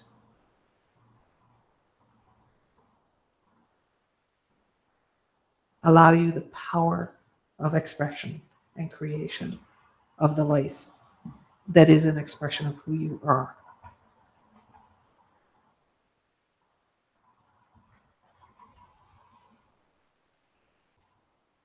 So as those chasms open, or whatever form it takes for you, imagine that you can put a spring that bubbles bright white light at the bottom of every chasm. Or if it takes some other form, think of putting that spring of bright white light in the place where the strong version of you is trapped, where the wounded version of you is hidden, where the wound is held. Allow that spring to bubble bright white light, to bubble it up, to bubble it up. And as it bubbles, it will start to fill the chasm. It will start to soothe the wound and release whatever needs to go. So as the light fills up those chasms,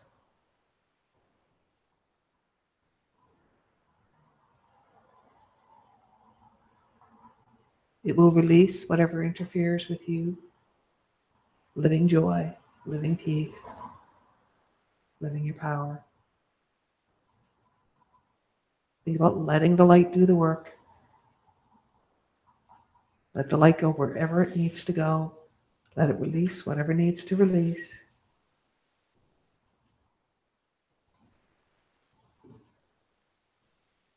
Let it repair.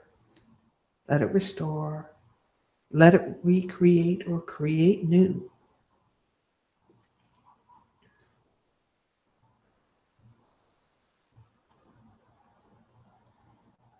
Let the light fill up those caverns, fill up those places, and as the light rises to the top,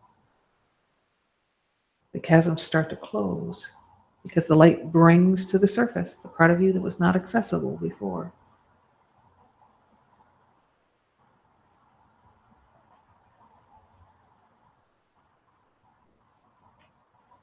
And then when those chasms close, all that suppressed power is released. Could be a bit of a bang, that's okay.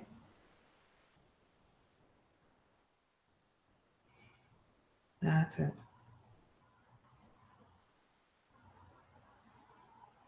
And so those elements of you that were not accessible before, allow the light to be through them and around them.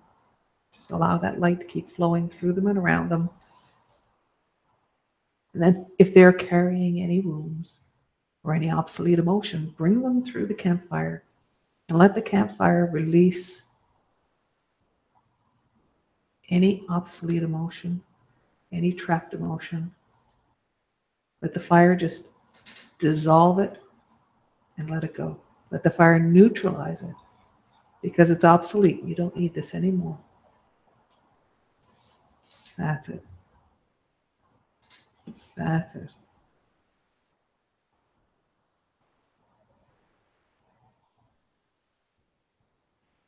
And then let the light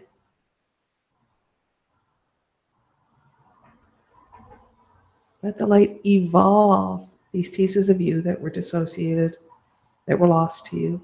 Let them evolve you for all of the work that you have done to kind of bring them up to your current age and circumstance.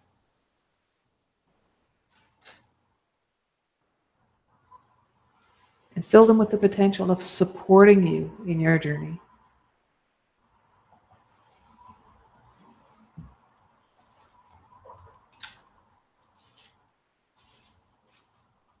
Because they've been trapped for so long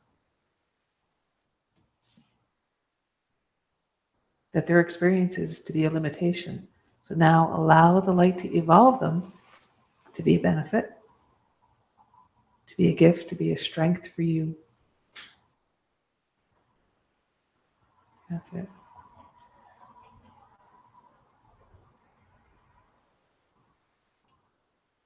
They are someone in you for you to discover. Elements of you that have been inaccessible for who knows how long. And then, if they are ready, then you can allow the light to bring them inside you. If they need some more time to evolve, that's okay. Leave them with the light.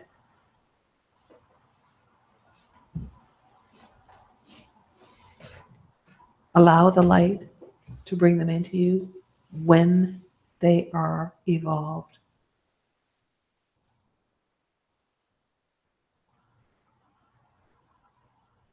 And if any of them perhaps no longer belong to you, perhaps there's something that you took on that wasn't actually yours, it may be that some of them can be released with love.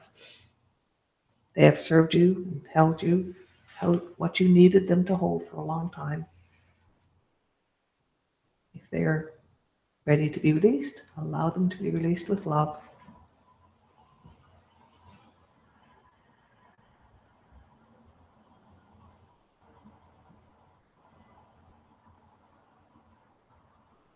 And let the light bring the ones inside that belong and integrate them.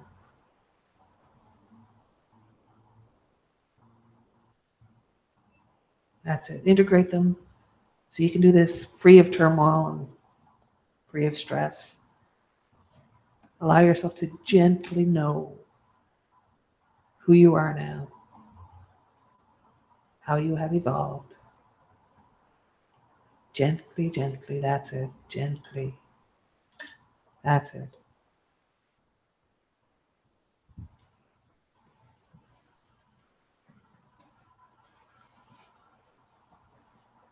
That's it. So just check and see if there's any that are still needing to evolve. That's okay. Surround them with light. Leave them to do their thing. Don't come in when they're ready. And the light will evolve them and integrate them. Again, gently, free of turmoil. That's it. When you feel like you're done for now, allow yourself to walk across to the pool and step into the water and go to the waterfall. Allow the waterfall to pour down around you and through you. And flush away whatever needs to go.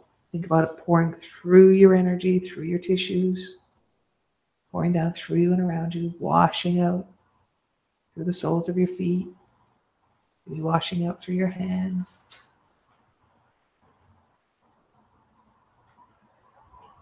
Washing out wherever in your body needs to release. I can feel a lot of it. It's like you need to wash it out through your eyes and your ears and your vagina and your belly button. And your anus. All kinds of orifices. Apparently we need to wash them all. So let the light wash through you and wash out through all of the orifices.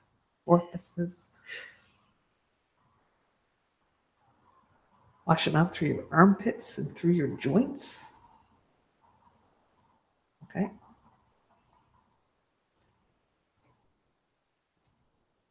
Wash them through your spine. Things you don't think of as joints, but like where your skull attaches to your spine. Apparently that's a joint that you should wash out. And all of your vertebrae. Okay? Wash all that out.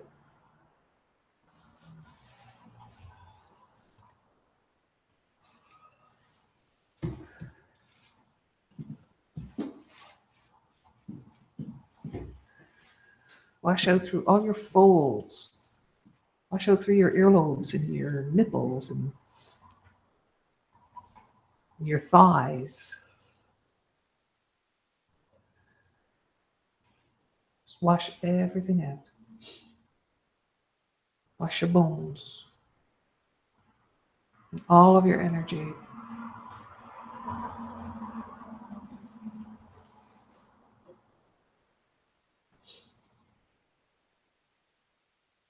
Then lots of times this stuff is tangled up in other programs. So let it gently dissolve so that whatever needs to evolve because of this can evolve gently too. That's it. That's it.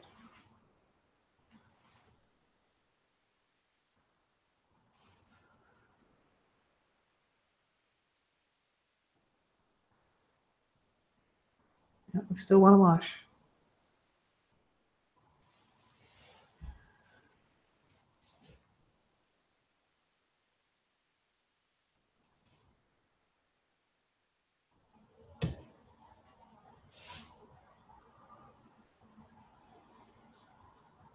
Okay, that feels better.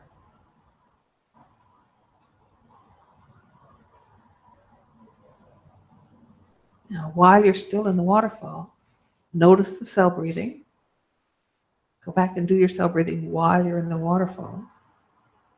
Breathe into the cells, breathe into the light, and as you breathe out, flush. And then breathe into every one of those versions of you so that you can flush it from all of them too.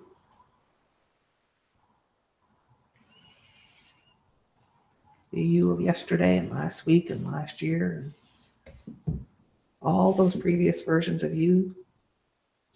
Think about letting it all flush. Flush through all of those orifices and all of those places. The child you, the baby you, the fetus you, flush them all.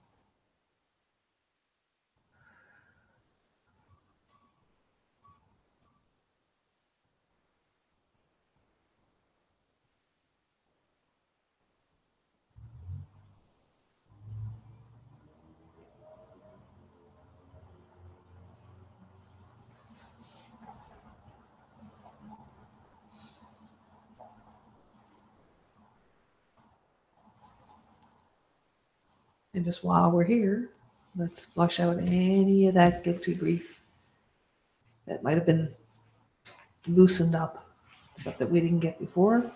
Let's just do a final flush on that. And anything else that we didn't realize that has become available to release because of this work. Let's just let it all go.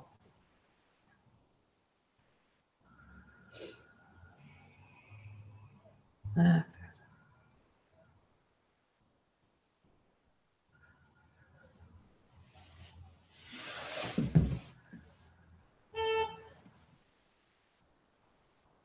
That's it.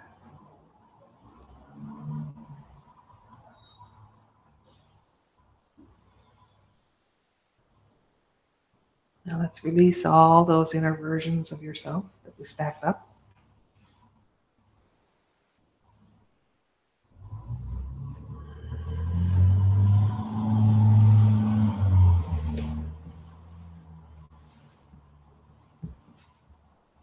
That's it. And release the cell breathing. And then let the waterfall go a little longer.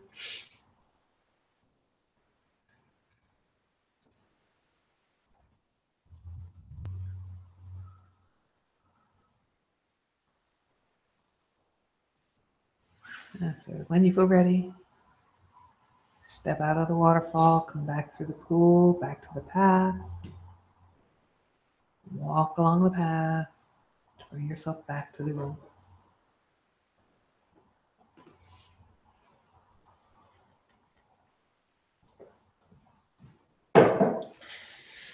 Is that a question? Yeah, lately when I'm in campfire, my chair is being occupied by, it's a snake, I wanna call it a serpent, and I can't, I'm really having a challenge with it, and I wanna know why, what is that? Okay. It doesn't feel separate from you. It feels like a part of you. Okay, because I can't get rid of it, I'm having a hard time. Okay. So what you have to do is say, who are you? Okay. And what do you bring me? Okay. So snakes typically, traditionally, are wisdom. Feels like wisdom. Yeah. So this may be about you being willing to recognize your wisdom and own it. Right? Yeah, it doesn't feel hostile. It doesn't feel anything negative. Okay. Right? Yes. I have a question. So whenever we do campfire, I just always did that thing where you're ignoring what you're thinking. And every time you're describing the woods, I love the woods and I love nature. I don't feel safe though. So you're like, this is your woods, you're the only one that can come here, and I still don't feel safe. Yes. Like in real life, I don't walk in woods alone. Okay. So So the reality is, here's what you just said. I don't feel safe knowing who I am. right. I don't feel safe seeing into me. Yes, and that's what I was gonna ask you, because that's what they were telling, well, that's what I felt Yes. Yeah. That's the truth that you felt. guidance was So telling. this is not about the location. It's not, it's about being scared of reconnecting with who I truly am. Yeah. Because that was not okay when I was young. That's right. So what you can do is pick a spot that whatever you think will suit you. You could use Crystal Cave. You can use whatever you want, but call out the parts of you that are afraid to know who you are Mhm. Okay. and soothe them. Because bottom line, what they think is who you are is not acceptable. Who you are is unlovable. That's what they're afraid of. So you basically have to teach them that they're safe with you. That they're livable with me, that they're, That's because right. the guilty grief for me that came up was my mom. Yeah. Not my dad, surprisingly. Not that I felt it would be my dad, but it's just. Yep. I wasn't consciously aware of that disconnect with my mom, although I think she was a cold mom. Like, I mean, Yes. a good mom, but a cold mom. Everybody does the best they can. Yeah, yeah. This is not about calling them wrong. Yeah. This is about recognizing the effect it had on you. Yes. Right. Mhm. And you can love them anyway. That's You know, you get, I mean, truly loving people is about loving who they actually are. Mhm. Mhm. Right. But recognizing, I guess, that as right from conception, as a fetus coming in, Yeah. I needed a certain type of warmth and acceptance or nurturing, which was Wasn't there. not there. Okay. No. Now, pause and step back from that and go, if that's what you actually wanted, you would have had it. So there's a Right. reason you had what you had. Yes. To teach myself that I can provide that. Okay. So it's about going, okay, this is not a wrong choice. This is a choice that provides an opportunity. Yeah. Right. So- And you so- did it for a reason. So just this lifetime, I decided, because I've obviously done this many times in other lifetimes, but it's just for this lifetime, for what I'm doing, I wanted to reaffirm for myself that I could provide that for myself or for whatever experiences I'm going to have. I think the thing that's most important to provide is the belief that you deserve love. Right. So- Yeah. That's a big one. right? And I think like it's for everybody to recognize that. Like for all of us, you know, you come in with whatever. We have human parents. They're human. There's only so much they can do. They're going to be who they are. They're going to have good days and bad days, whatever. You can have some saint for a parent. They're still going to have a bad day. And so it's about recognizing that regardless of what's going on with them, you deserve love. And the challenge is for you to be willing to give yourself that because you're not dependent on anybody to give it to you. You have a soul. You have a soul. But my soul knows that, so I just chose it for this, just because every time we come in for a life, it's just for an experience. It is So for the experience. this time I'm gonna experience choosing to believe that I deserve to be loved, right? It's But learning. my soul knows that. It's the human learning that, right? Because the human has a different experience, a different perception than the soul does. So you have to remember you're a whole being, Combination. right? So you're saying, well, my soul knows that. That doesn't mean you know that. So I'm Because the soul is a combination part of you, a human and a soul and all of it, right? You are a whole being, Mhm. you know? And so you come here to have an experience. Is it experiencing that connection with your soul? The thing is, you have to remember the part of you that comes here is mortal, right? So you could say, well, you know, my soul is not afraid. Well, your soul is immortal. Your soul's got nothing to lose. There is still a human part of you that is mortal. And if you feel like you have something to lose, of course there's going to be fear. Fear is not wrong. Fear is not wrong. Fear is information from your subconscious saying there's a threat. It's not wrong to feel fear. It's your choice what influence that has on your life, right?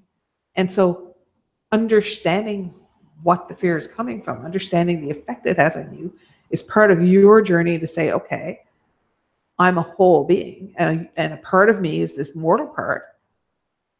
Can I honor and respect the fact that I have a mortal part as well, right? And what influence does that have? What influence does the soul have?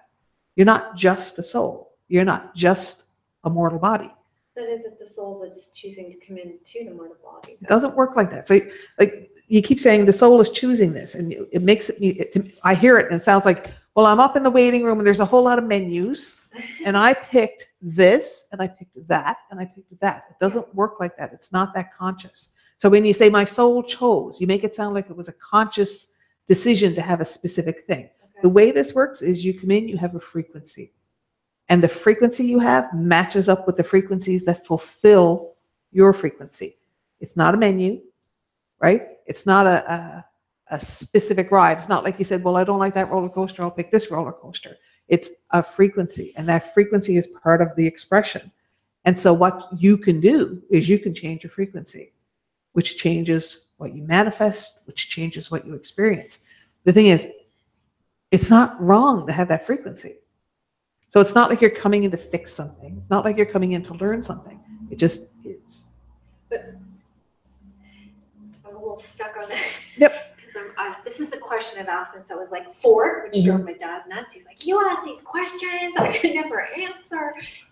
Why, like, if it's not the soul, but does the soul choose a frequency? Like, is the soul even aware of what frequency it has when it comes in? Or it's just like, is it just like the soul's vibrating in this frequency and then it comes in to this lifetime and then it's like. So the lifetime is an expression. Okay. Yes. So like if you get up in the morning, you go to your closet, you pick out a shirt. Yes. Okay. That's an expression. Whatever shirt you put on, you have today you have a black and white shirt. Another day you might have a yellow shirt or a red shirt or whatever. Yeah. It's an expression. Yeah. One is not better than the other. Okay. It just is. It just is. And so saying your soul chose implies there's something better or worse. It isn't. It just is. Experience. It's just an experience. So if you put on a yellow shirt, you have a different experience than if you put on a red shirt than if you put on a black and white striped shirt.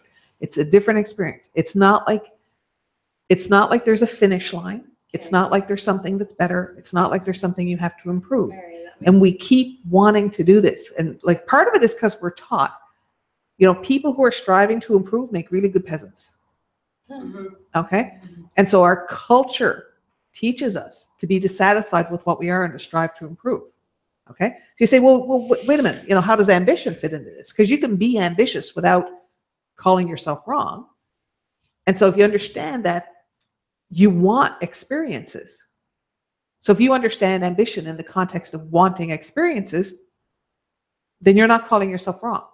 So today I'm this, I'm going to try being that, more experiences. That's totally different than I'm not good enough, therefore I must.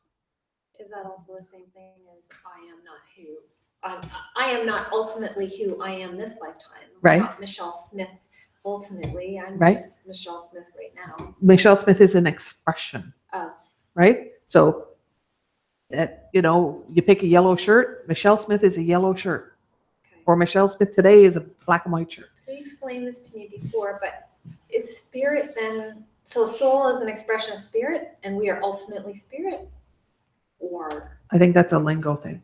So I tend to say it like this. We have a mothership, you know, we have sort of mothership. You can call that spirit, soul, whatever you want. And I do it that way because people mean different things when they say those words.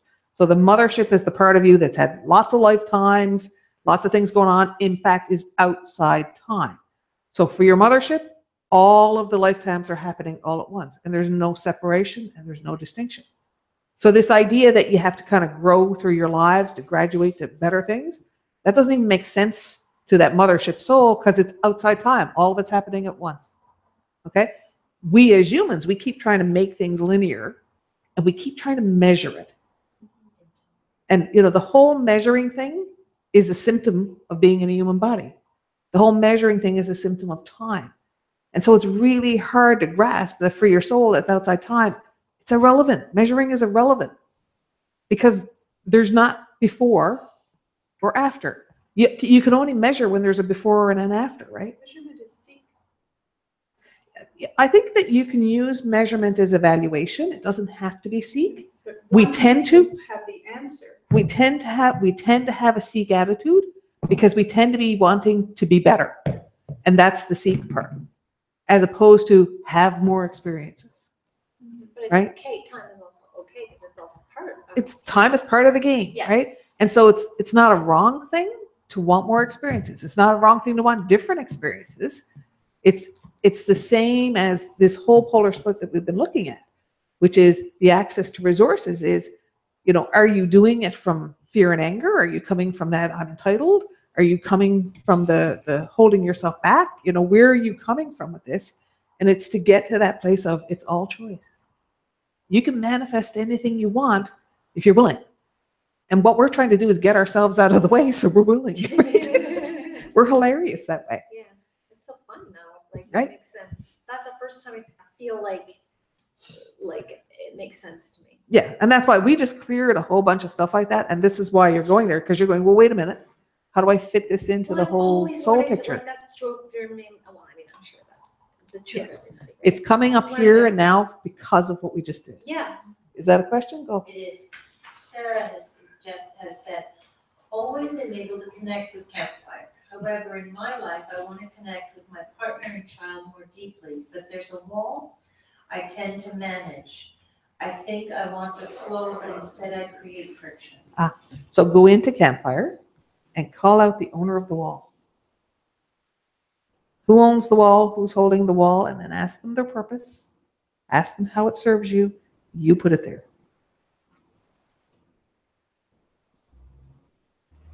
And it's typically a recreation. It's a recreation of the comfort zone. So it's, you know, what is the purpose of this? Why do I still need it? What do I need to be willing to be free of it? And remember, if you go in campfire calling the wall wrong, they won't talk to you. So it's important to understand when you go in campfire, your challenge is to love you as you are, right? That's why you said, you know, it makes me scared. Yes, because how hard is it to love you as you are, right?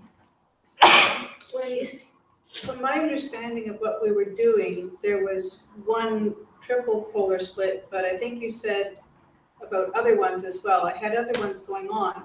Yes. But then I stepped into the campfire and I had bubbling up coming all the way up through me. Good. And Yes. I just did it. It Yes. felt good. It felt right. What was that? So basically what happened was we call out whatever we need to address. And the whole idea of, you know, I'm here and I call this out of me is so that you have a chance to interact with it. Because I was really, really hesitant about going in. I did not want to go in there. Yeah. And so what happened is you cleared this thing, and then literally you had all of these chasms inside you, and that's what you were feeling when you went in the campfire. That's pretty cool. Feeling all the. Yeah. And for the first time, I had things happening at my back. Yeah. Because usually it's just. I don't remember, like we were doing when we were in the waterfall, and I was like, you know, and pour it out through here and pour it out. I don't remember ever doing that much stuff before. I had There all was, this black There's a lot tar of stuff coming out through here. yeah, just tons of it, right? And so it's one of those things. I mean, you know me, I'm a channel, comes out of my mouth. I'm listening to myself go, I don't remember doing that before. That's something new. It's, you know, and it's wherever we went, this had to come out of the body, it needed to be released that way. It's kind of interesting to watch. And then part of me wants to, like, I hear this, and this is what the human part of me does. Well, I want to go back and do all of them with all of that flushing. And then I think, but you don't need to. Because how it comes out is how it comes out in that moment. It's right in the moment. Yeah, Right? sure. And so one of the challenges is, you know, I'm a channel, so whatever we need is going to come out of my face. If you're trying to do it as a technique, if you're trying to make it into a process, you know, then you're trying to integrate all these chunks and pieces, and you can do that, and you're going to have an effect. You know, processes work. It's the capacity to just go with what's going on. That's where, you know, going into the campfire and just let that stuff bubble up through you, go with it. Trust yourself, right? Trust what comes out for you. Well, I had to push it because the only chairs I was seeing were toadstools. Yep. And I just had to say, let it go. Yep. And push myself. I was afraid to go in, I guess, Yes. because it was powerful. It was powerful. This was a tough one. That's okay. That's where we go. And you'll go as much as you're ready to go in the moment. And the fun part of this is if you go back in 3 months and do this again, you'll have a totally different experience. And I think that's really neat. You know? It is. So I think, I can't be certain at the moment because you know how these things work. I think the theme for next year is going to be easy. Oh, yeah, that would be great. Right? Chocolate's always. Basically, yeah. That's the short answer, yes. Yeah, the year before we did heal the child selves, and then this year it was about being able to feel right and express that. And so this is all, I mean, it makes sense. All the things make sense. I think next year for 2018, we'll do easy. How do you allow it to be easy? And it's amazing how challenging that is. Yes, Judy gave me one. Right? Yeah. I think I need to lie on that chair that, you know, those anti-gravity chairs, zero gravity chairs. Yep. And listen to this stuff. Right? Well, that's the beauty of doing it at home. You can do whatever kind of chair you want.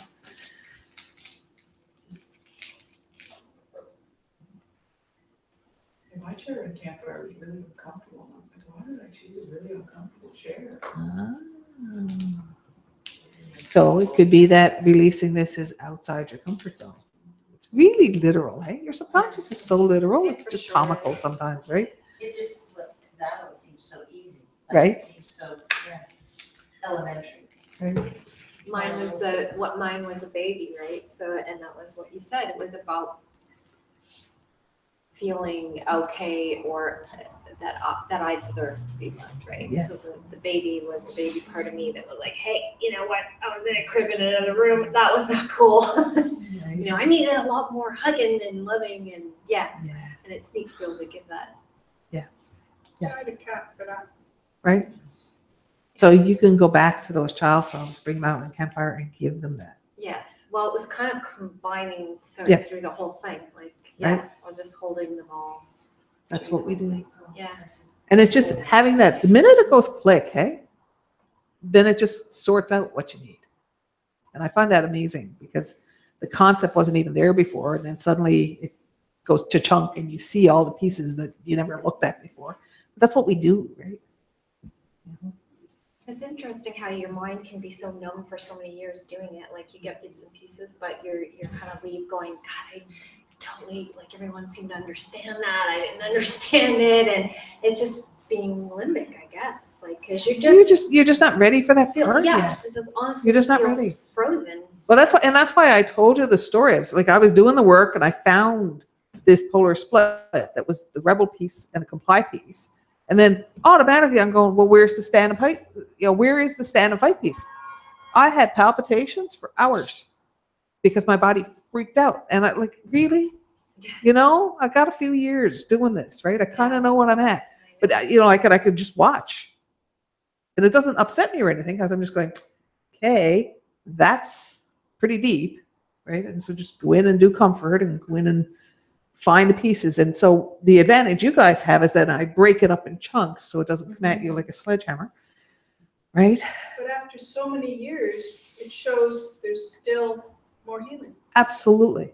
And that's why, that's why I'm telling you this, because it's like, try not to give yourself shit, because, if it sets me on my heels like that, then be fair, right? Your whole life you're going to be doing stuff. Exactly. But it's amazing how literal the body is. It is so really literal. is so cool. It is so literal, Yeah, mine just totally checked in. right? Was it couch?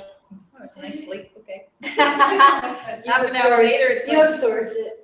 What did we do in class today? Well, and that's one of the beauties of having the recordings for the whole year. Yeah. And I think it's entertaining. I mean, how many years, I have all those workshop recordings and people will say, and you listen to it 10 years later. I think Margaret was saying, I hear my voice, so I know I was in the room. Yeah. I'm actually, my voice is there. It's And a totally different voice. yes. Yeah, it is different. Very high pitched and worried. Your Yeah. voice has changed. I mean, I think all of ours have. Like, Yeah. your energy changes. Yes. Well, plus you're not so tense. So Right? But it works when you're sleeping. Yes. Remember, and I had all that anxiety years ago, and you said, Yep. just play it while you're sleeping. And Mike was like, sure, I don't care. I Right. just put it on low, like you could Yeah, hear yeah. it, and That's it just went in a loop. Yep. And Trish just all let night it go. long. whenever you're traveling in the car with your mother, it's down very low, but it's Right? So Trish, if you were to introduce tonight now, what would you say? I don't understand the question. Okay, it's going back to sort of, if, now that we've been through what we've been through, Yes. what have we been through? Oh. What we did was we cleared a bunch of blocks about accessing resources. That's what we did. Right. You got really icky and you were figuring. Yeah. So what would that mean? You're opening up auditory messaging. That shouldn't be a surprise. Yeah. Yeah, just flush. Just flush it in. Oh, itchy ear. It's not a given. It can mean anything. In this moment, that's what it is for Tony. Right? and the itchy scalp. Well, not itchy this wise, but I have to, Yeah, I think you're just still flushing stuff out. because I didn't get that lot. Class was awesome. And it's so funny. It's like, often when you're at home, you're like, oh, I'm tired. I want to drive there. I could just do it at home. It'd be so easy. And Logan, my 6-year-old's like, so what do you have tonight? I said, it's my meditation. Oh, you should go, Mom. You should go. And I'm like, okay. And he's like, no, you should go. You should definitely go. And I'm like, what the heck does he care? I don't know. It's just like, Right. I'm down in the kitchen. No, he's at jujitsu. So I was just like, okay. I thought that was kind of cool. It is. Yeah. Well, and as we move into the online stuff, we'll be able to open it up more so that there's more conversation as possible, Sure. right? It's One of nice the, either way, right? yeah, At it home, frustrates me because the people online right now, Yeah, they're it's not limited to fair. text, Yes. and that sure. bothers me. So as we move in next year, they'll be able to do auditory as well. Because or Judy probably will be controlling the microphone. It won't be people talking on top of each other the way sometimes happens, but that's okay too, right? I do have, Julie has Yeah. a comment. My eyes have been hurting for a couple of weeks and massive heart palpitations during the campfire. Are these related? Yes. Seems to be related to grief of wanting to help others. So much that I didn't internalize it for myself before sharing it. Right? So one of the things that we really have to challenge is the idea of helping others. It's so hard to let go. Just let it go. It's not about helping others. It's about expressing yourself. If expressing you happens to help someone, that's an effect. It's an effect. If you're trying to aim at helping others, you're codependent. So we're so conditioned that if our life is going to have purpose, we're taught if your life has purpose, it's about how you affect other people. And so that clinging to that desire to help other people is clinging to having someone else define that you have worth. Yes. Right? Yeah. So it's actually a disconnect from having self-worth. Right? And I think it's really, really, really hard. Right? It's really hard because we're so taught that that's what gives you worth to other people is what you give. That's what makes you a good person is what you give. So fundamental.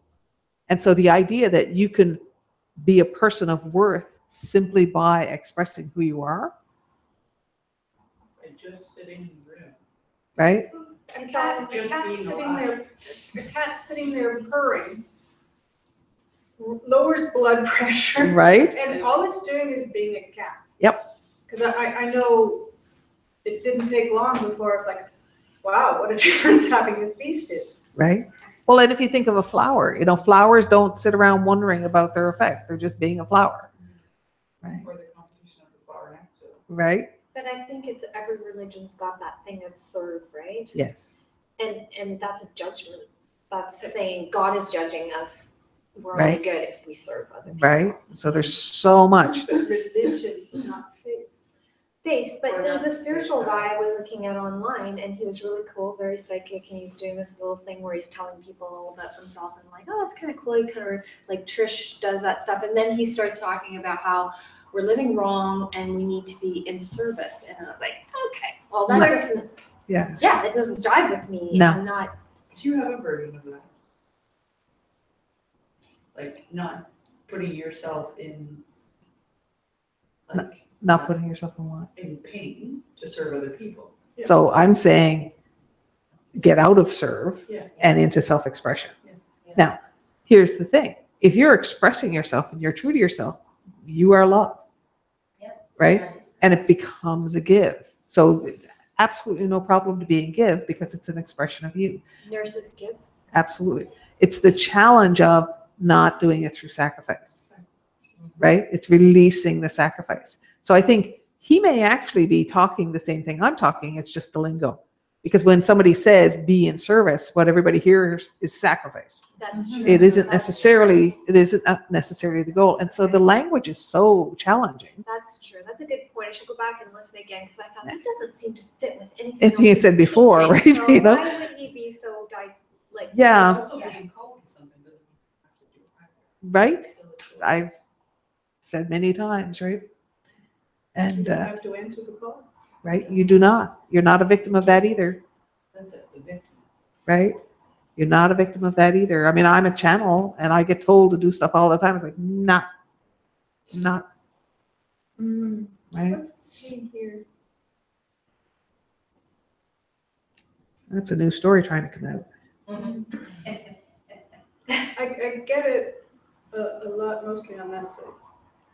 There's Okay. also one back here, there's a bump that often, So this one is typically a story that just needs some space yeah, to come out.